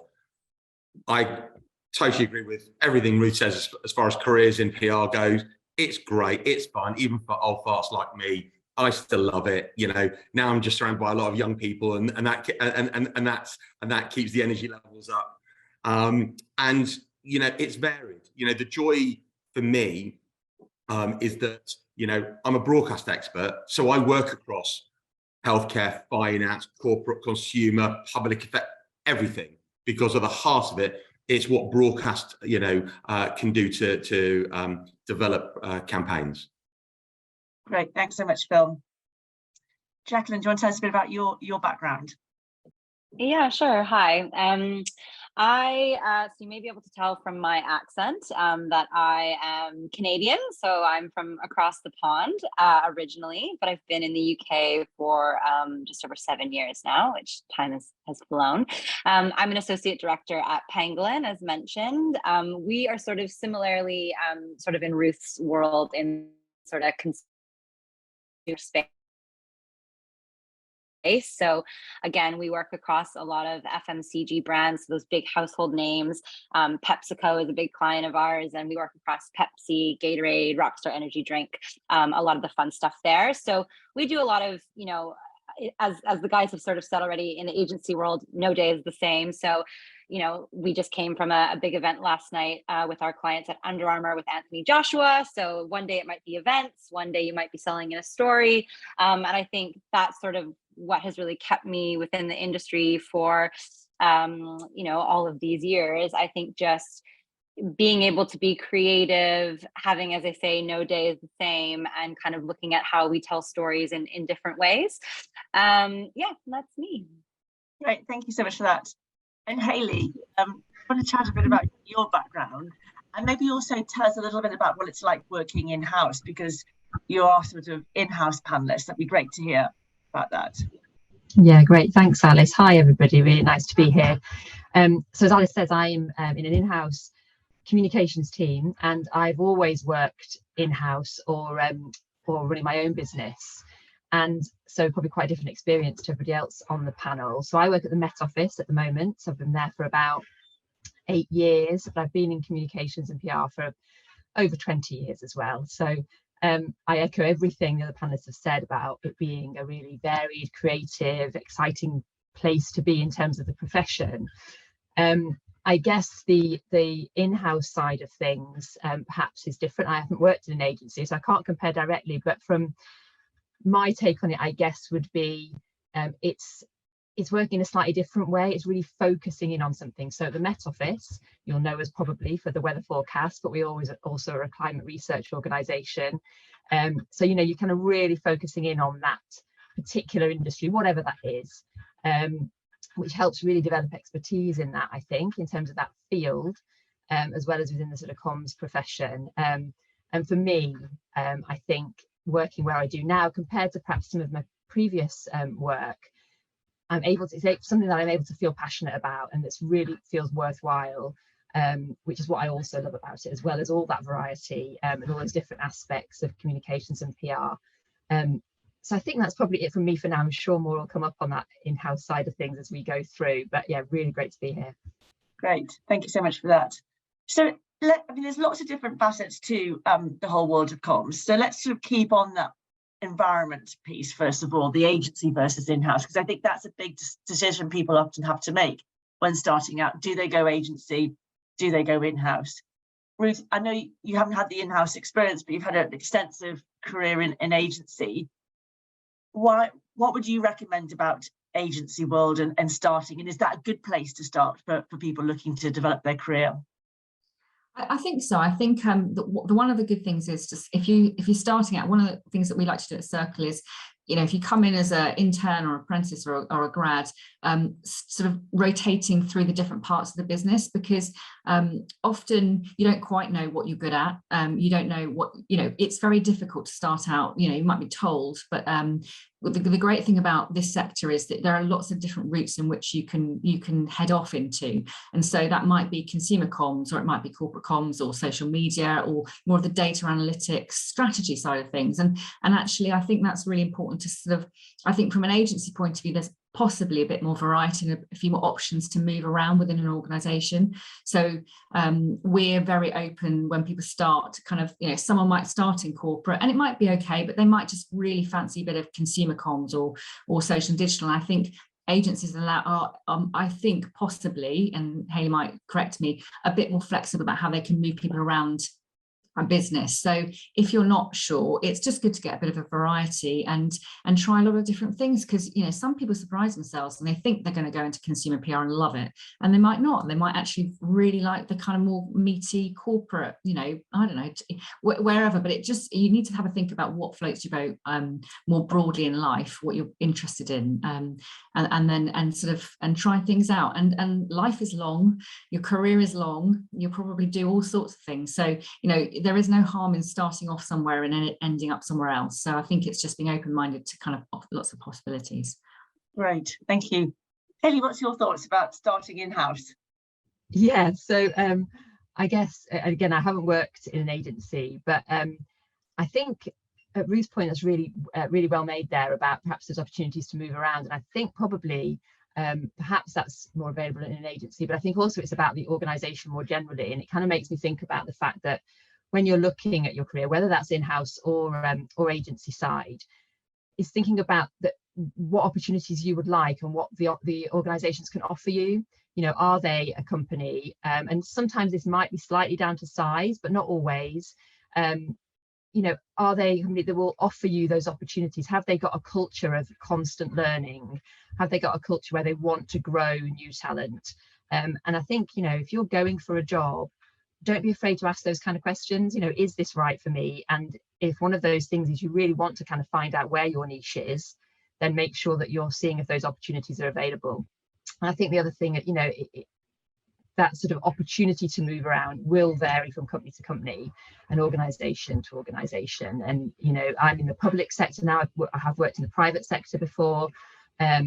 I say it could be down to size, but it's often down to culture as well. And those opportunities can sometimes be made available if the organisation works in that way. So I think that's the thing to probably look for. Great, thank you. So we've sort of looked at the agency in-house piece. Then there's the sort of sector. We've touched a little bit on it. If I'm new into the industry, do I go into broadcast? Do I go into tech, corporate, consumer, healthcare? Where am I going to earn the most money? Where am I going to get the best career progression? There's a lot of different ifs and buts and maybes out there. Phil, do you want to talk to a little bit about different sectors and I guess what drew you to more broadcast? And then maybe Jacqueline, you could talk a bit about the different industries and give some advice on maybe longevity in career. I mean, in simple terms, I fell into broadcast 20 odd years ago, so that's not very interesting nor helpful.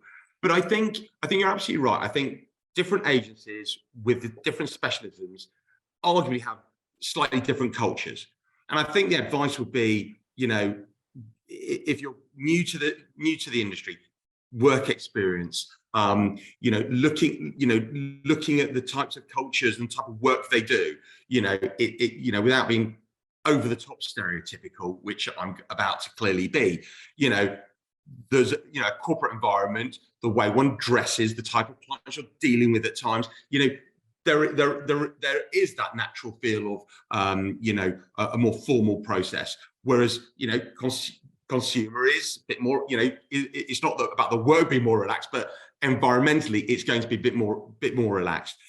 Broadcast, based on my company, I mean, it's just mayhem and chaos here. So, there's a whole variety of different ways in which agencies are and feel. But I think the fundamental point that we're just trying to make is that each of us individually are clearly better suited to one environment rather than possibly another. Some of us may just be happy in any environment and naturally fit there. But to understand the environment, to find where it works. I don't want to work in an environment where my colleagues got their head down, very, very quiet, very, very serious. It's very noisy here, it's very lively here, but it works for everybody. And every now and again, people go off to booths and go off to meeting rooms because that's the culture here.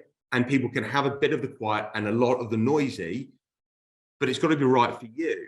And you've got to find the agency and the environment that works for your personality, your working personality, to get the best out of you. And it's two-sided, of course. Absolutely. Great. Thank you for that. Jacqueline, what's your thoughts?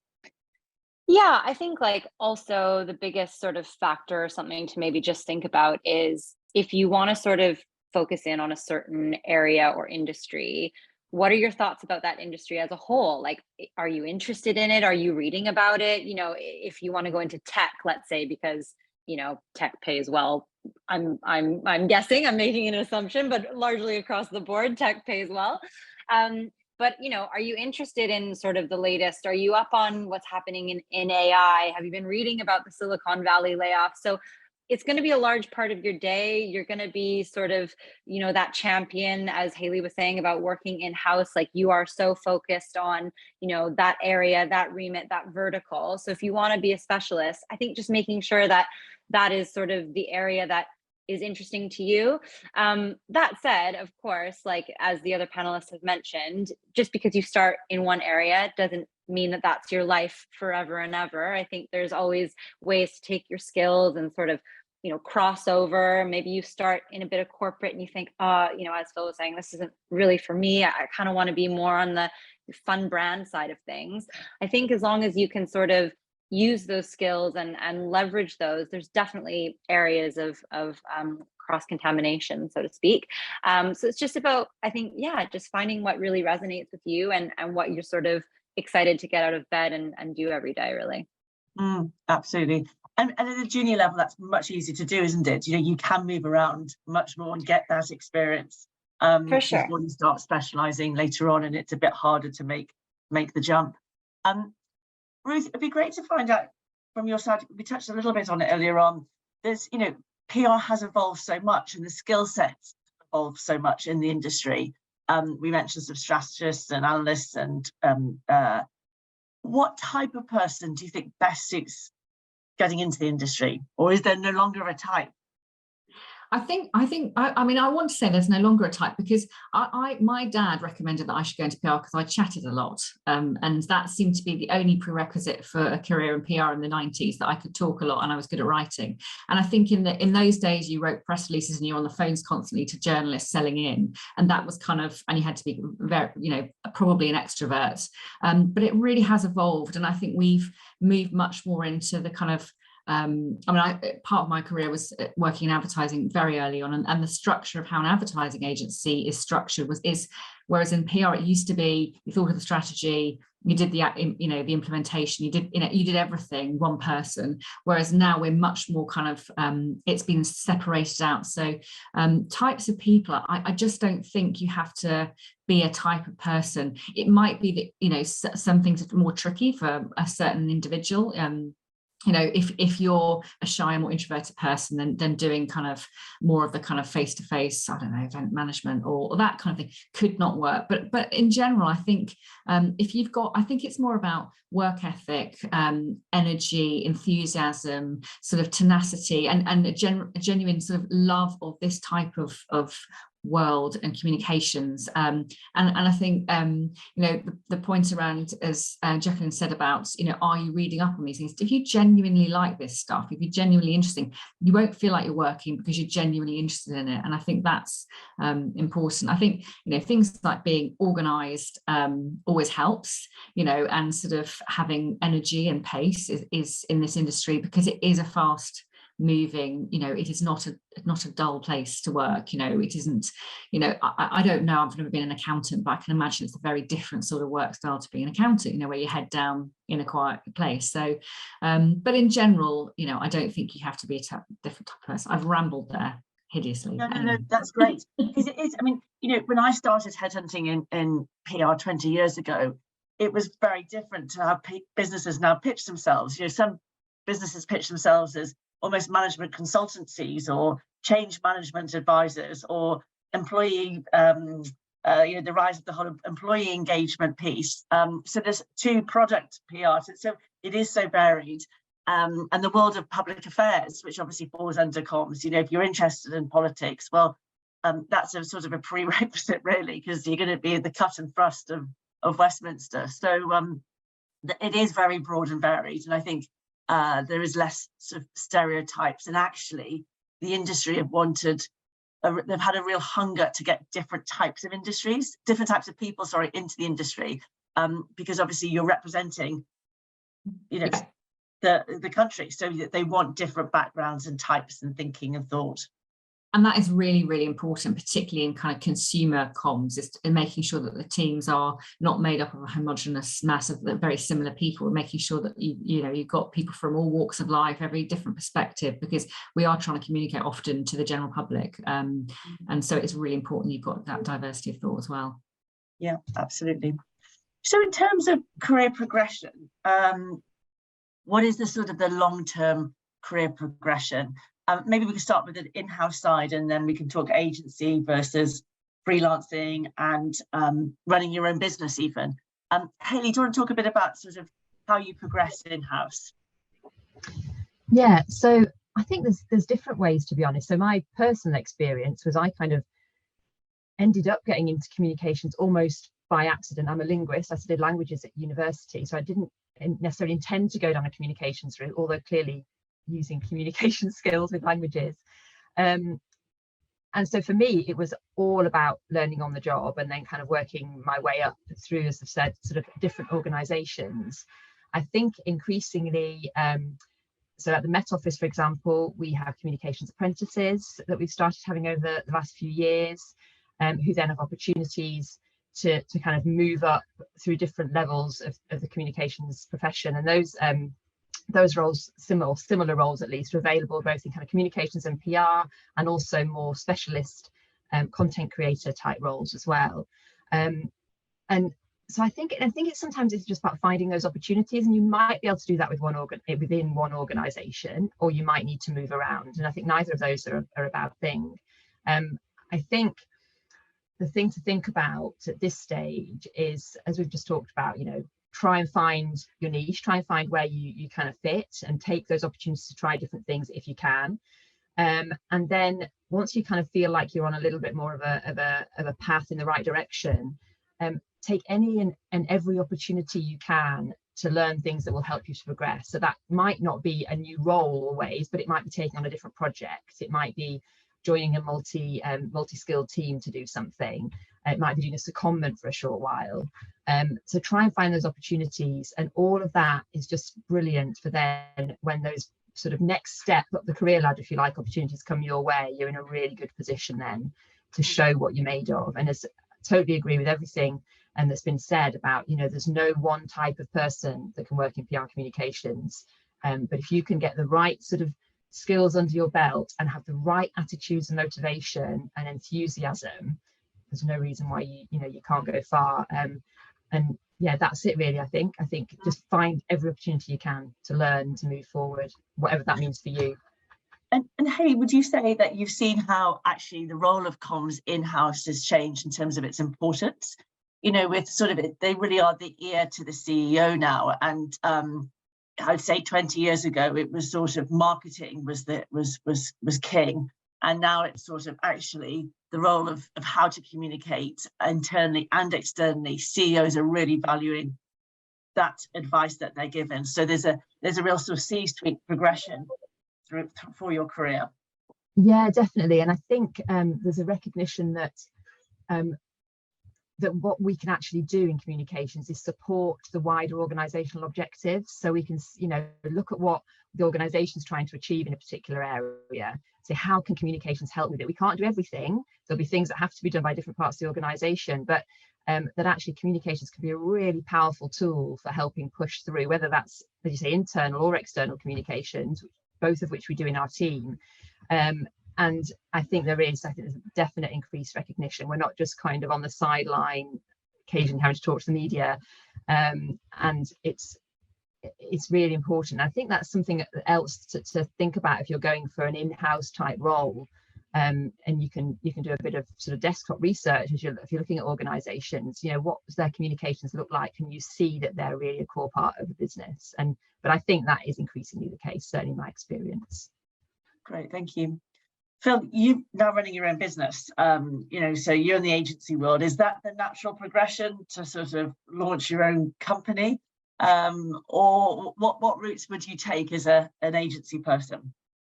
I mean, it took me a long time to make the leap. People told me for, you know, many years to do it. I think for me, the reason I set up my agency was because I could see something different to offer the industry. And that's why I did it. Just setting up agencies to do the same thing, I don't think is smart. And some of the newer agencies, you know, they're doing really well, have tried to provide something slightly different. And I think that's the reason to do it, not just I'm good at PR and I'm going to do it, because I don't know if that really holds much value. But I think, you know, being entrepreneurial, you know, not everybody is entrepreneurial. And that's okay. That's not a prerequisite to PR. But I think there comes a point where, you know, being able to upsell and, you know, renegotiate contracts, negotiate with suppliers, talent, whatever it might be.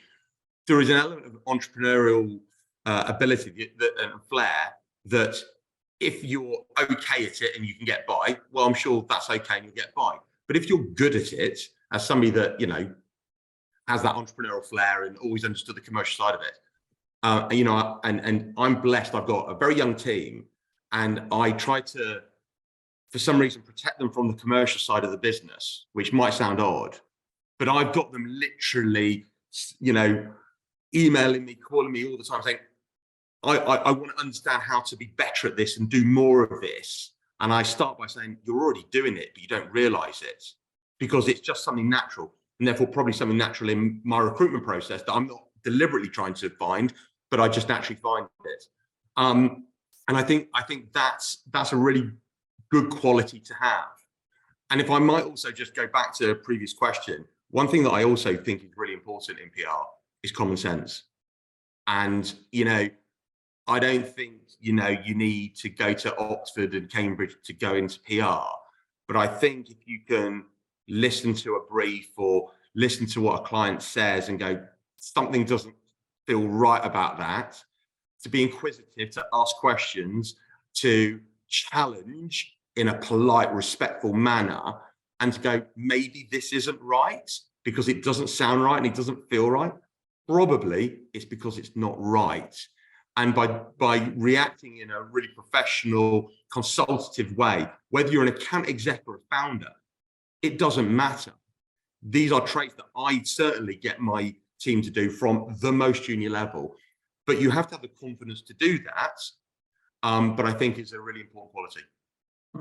Great, thank you for that, Phil. We've got about 10 minutes left, and so I will urge everyone to start asking some questions. And we're going to come on to talk a little bit about hiring processes and work experience. But before we do that, we've heard all the great stuff. What about the challenges? What mistakes have you made and what's been your biggest learning? So let's get into the nitty gritty and the dirty stuff. Jacqueline, do you want any career mistakes that you're happy to share? Yeah, I mean, I think Oh gosh, I've made loads, many mistakes. I've had journalists shout at me. I've had all sorts of things go wrong, mistakes, lessons learned. But I think the biggest thing for me was managing, I think, stress and burnout, and just sort of learning as you sort of mature in this industry and, you know, get more experience under your belt, sort of this ability to, because I think, as you know, the guys have mentioned, it can be quite fast paced. Agency life is, you know, great fun, but it can also be really busy. And just learning to understand that, yes, of course, we all want to do great work. We want to work hard, but let's be honest, none of us on this call are curing cancer, unfortunately. We're, you know, we're communications professionals, and, you know, of course, what we do is important, but I think just learning how to balance that and just make sure that you're still doing a great job, but you're also watching out for yourself as well. That was a really big lesson for me a few years ago. So I try and take that, and I also take that to the team. And I know there's that age-old phrase, it's PR, not ER. So we always try and keep that in mind. Thank you. Anyone else want to share any of their dreaded mistakes or challenges along the way? Ruth? I mean, I think probably goes back to the point about, you know, finding your way. It's sometimes people stay in places too long, or they're in a culture where they think it's them and it's not, it's the culture. So I think a mistake is you know, not listening to your gut if you're in a role that isn't right for you. And that's really important. I think it's, you know, I'm a firm believer in that everybody has talent, and in the right environment will be their best self, because everyone's coming to work to do their best. So if you've, you know, I would say a mistake is, you know, I would say I probably overstayed occasionally in roles where I probably should have moved on, you know, deciding when it is you've learned enough and then you need to move on to the next stage, or if you're in an environment where it's not suiting you personally, being brave enough to make that move. Great, thank you, Ruth. We're getting quite a few. Oh, Hayley, do you want to share any mistakes? No. Oh, only just really quickly, sort of building on what Ruth was saying a little bit, actually. And I know I've been guilty of this in the past, of not necessarily around the moving on if things aren't working, which obviously is really valid as well. But I think also getting a little bit too comfortable sometimes is a bit of a risk, and maybe that's perhaps more a risk in-house. We kind of think, oh, I know what I'm talking about, I know what I'm doing in this space, which is great, and there's real value in that. But just kind of checking yourself and thinking, is there an opportunity here for myself to just break outside of that a little bit? It might not be much of a big move, but it might make all the difference, and can really then invigorate sort of your career, even though you think you're fine and you're happy and you're doing great. So just kind of perhaps watch that, I think, that you don't get too comfortable and things become you become a bit of a safe space. You know, actually taking those opportunities can be really, really positive. Yeah, great, thank you. We're getting quite a few questions coming through, so I'm going to jump to some of them, and it talks a little bit about, or the questions are a bit about how to get into the industry. So one was asked, I greatly appreciate your insightful session. Could you share tips and tricks for freshers to build up their personal brand and skills via personal portfolio before landing in a PR industry? So how do you get into the industry?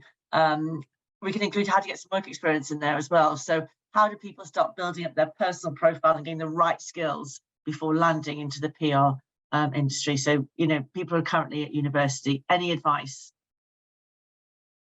Yeah, I mean, I spent an afternoon yesterday with 30 people looking for an internship with us, and I'm literally doing the follow-up interviews today. And I was talking to 2 candidates about work experience. So this is it's the week to be talking about this. I think you know, goes back to some earlier points.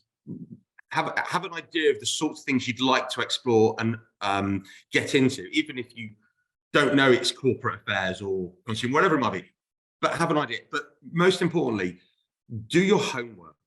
Be current, be relevant, and whether you're dropping an email, you know, a message on LinkedIn, show that you understand what you're trying to get into. By just dropping any of us a note saying, hi, do you have any work experience? I'd love to get into it, and have nothing interesting or supportive, you're letting yourself down. And it goes back to other points that have been made, which is, you know, the breadth of knowledge that you can have across all these different areas and clients and it's vast. So how much are you going to put into it? And at the time that you're trying to get a job, that's the time to really put your back into it and your mind into it. So be intelligent, show your intelligence, and that intelligence only has to be one very simple anecdote of what's going on in the world or the news today, this week, at the moment, or I saw a case study on your website. I was interested because I remember seeing it on. It takes one nugget like that to get my attention, probably many people's attention, and that puts you at the front of the queue. And a lot of it, I genuinely believe, is a little bit of luck, but you only get luck by making luck. So by dropping one email to me, well, it's going to be luck if I've got the opportunity. But if you send it to me and Ruth, then you've got twice as much chance. But if you do it to 50 others, with all that intelligence and thought, you're giving yourself 50 times as much chance. But make sure you've got the intelligence behind it. Good. Thank you.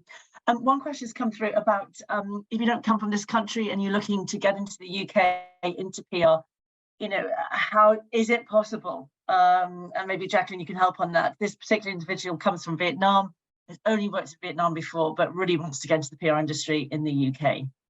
Sure.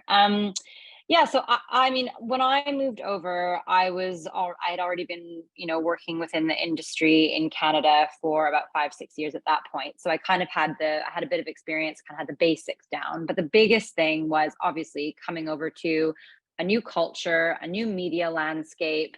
And even though sort of I had the slight added advantage, obviously coming from Canada, similar, but still very different. So I think the biggest thing was just really immersing myself in the culture really broadly. So taking in as much information, just being like a sponge for information. So reading all of the newspapers, getting into different podcasts about the news and culture more broadly, you know, just going to see shows, going to see exhibits. Like, I think it's just about trying to understand not only what's making news headlines and who everyone is and sort of the nitty gritty of that, but just more broadly, what makes news here? What do people respond to?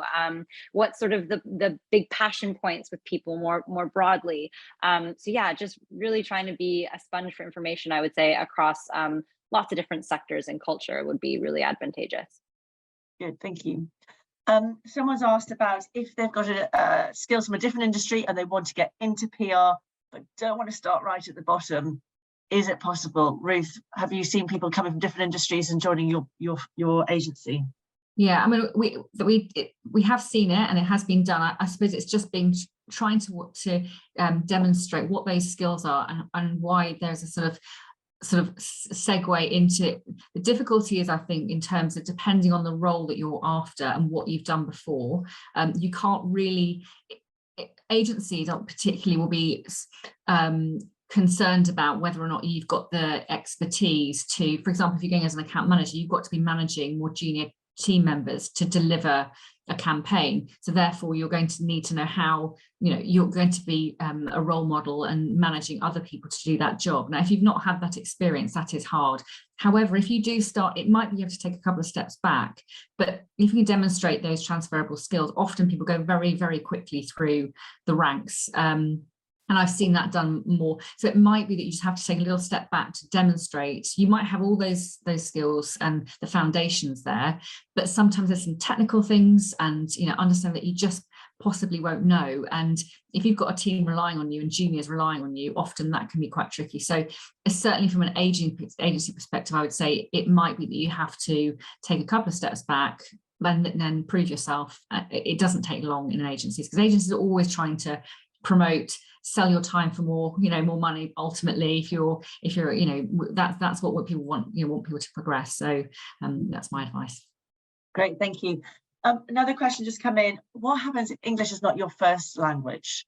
Is that more challenging for people?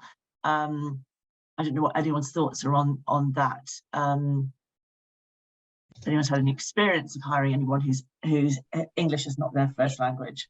I guess yeah, we have a few team members who come from various places. One from Greece. We have a gal joining us in a couple weeks' time from India. So I would say don't let it don't worry too much. Don't let it be a deterrent. You know, you're working in a second language and I've only mastered one, so props to you. I think it's just about making sure, you know, don't be afraid like to ask a question. If you're feeling like, oh, I'm writing something and I'm not sure, speak to the team, get someone to check. I still have people check my work because it's always great to have a second pair of eyes on something. So don't let it deter you too much. I think practice, writing, speaking, getting on the phone with people. I think that's the only way you'll sort of, you know, get better at anything really. And that will hopefully help build your confidence. Of course, as communicators and communicating in an English speaking country, we have to make sure that everything is correct and we're saying what we want to say in the right way. But I think, yeah, just practice and lean on your team. And, you know, I don't think it should be too big of a worry. Great. I'm conscious of time. We have flown through that 40 minutes. So last question, top piece of advice, and also let the audience know if you're hiring. So what's your top advice and if you're hiring? Ruth, do you want to start first? I would say, I will say this: run your own race. Don't compare yourself to others. You know, just your life and your career is yours, and it isn't linear. It isn't kind of, you've got to be a certain place at a certain time. Everyone's different, and so just focus on what you enjoy, where you want to go, and try not to compare yourself. And because it can, you know, get rife in the industry where people are comparing promotions. Just focus on how you're progressing and your happiness in your career. Great. Thank you. Phil, you're obviously hiring because you're interviewing. Yeah, exactly. I may not be in a couple of days. I may still be. So you never know. But I also take a view, just so we're clear, that, you know, we're always looking for good talent. You know, and even if we find good talent and say come back in 3 months, sometimes that works. So, you know, I do take a always on approach to recruitment. Quite honestly. I think my best advice is, you know, stand out above the crowd. And so I think I'm just going to repeat my last point, which is don't be vanilla, don't be bland in the sense of one's approach within PR specifically, but just show a nugget of intelligence to why you know, you might be relevant to that organization. You know, it's very competitive, so you need to have an edge to that, and that's more than a CV. You haven't got that opportunity yet to show your personality that will hopefully shine. So within a simple message, you know, or email, have something that stands out and gets one's attention, that's not generic. Great, thank you. Hayley, your top tip? I think it is just taking all those opportunities that you can, just whether that's work experience, whether that's once you get into a job, you know, be willing to try different things. That's what I would say. Don't be shy of that. I don't think we have any communications opportunities right now, but we may well have very soon. So keep an eye out. And as I mentioned before, we do things like apprentices, industry placements, that kind of thing as well. So keep an eye out, definitely on our website. Great, thank you. Jacqueline. Yeah, I would just echo, I think, making sure that you're staying curious. And I think, you know, we live in a world where algorithms just feed us the same thing we want to see all the time. So are you challenging yourself? Are you getting outside of your perceived sort of the things that you always like? What are you reading? What are you listening to? And sort of echoing what Hayley said in terms of that attitude of just wanting to learn and try new things. You know, we all have to start somewhere, and you can teach a lot of skills, but attitude is, you know, something you can't teach. And I think it's super, super important. We are currently not hiring at the minute, but we might be very well as we look into sort of later summer into the autumn. So I would say, like, keep an eye out. We're all over Instagram, LinkedIn, as all of these guys will be as well. So yeah, and all of our team is always happy to like go for an informational coffee or a chat at any point. So yeah. Amazing, lovely. Well, thank you very much indeed, everyone. I think we're sort of run out of time there.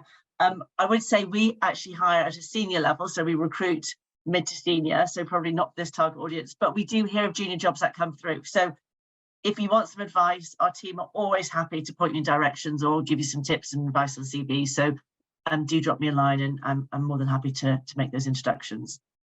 Thank you I very forgot much. to say, I forgot to say that we're always hiring, so please send your CVs.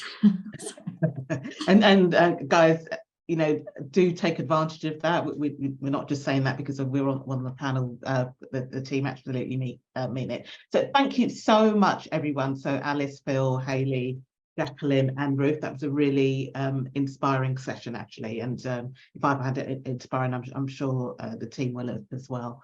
So we're at the end of today's session. We've been going for 3 and a bit hours. You've heard about how to get into the industry. You've heard what makes a good PR campaign, and lots of tips and tricks. So hopefully you were taking lots of notes. Don't worry if you didn't, because we did record this session. So this will be sent to you shortly afterwards, so you can go back and watch it again. Really hope that you enjoyed it. If you did, again, feel free to kind of share on the social channels, so kind of other people can see that you did as well. And then finally, a huge thank you to our sponsors. So that's Milk and Honey PR and also Rumours Sinclair. So without whom we would not have been able to put on this day for you for free. So that's all for me to say, just to say thank you. Enjoy your lunches, everyone. It's Friday now, so the weekend is here for those of us that are in the UK, and hopefully we'll see you soon. So thank you very much, everyone. Thank you. Bye. Bye.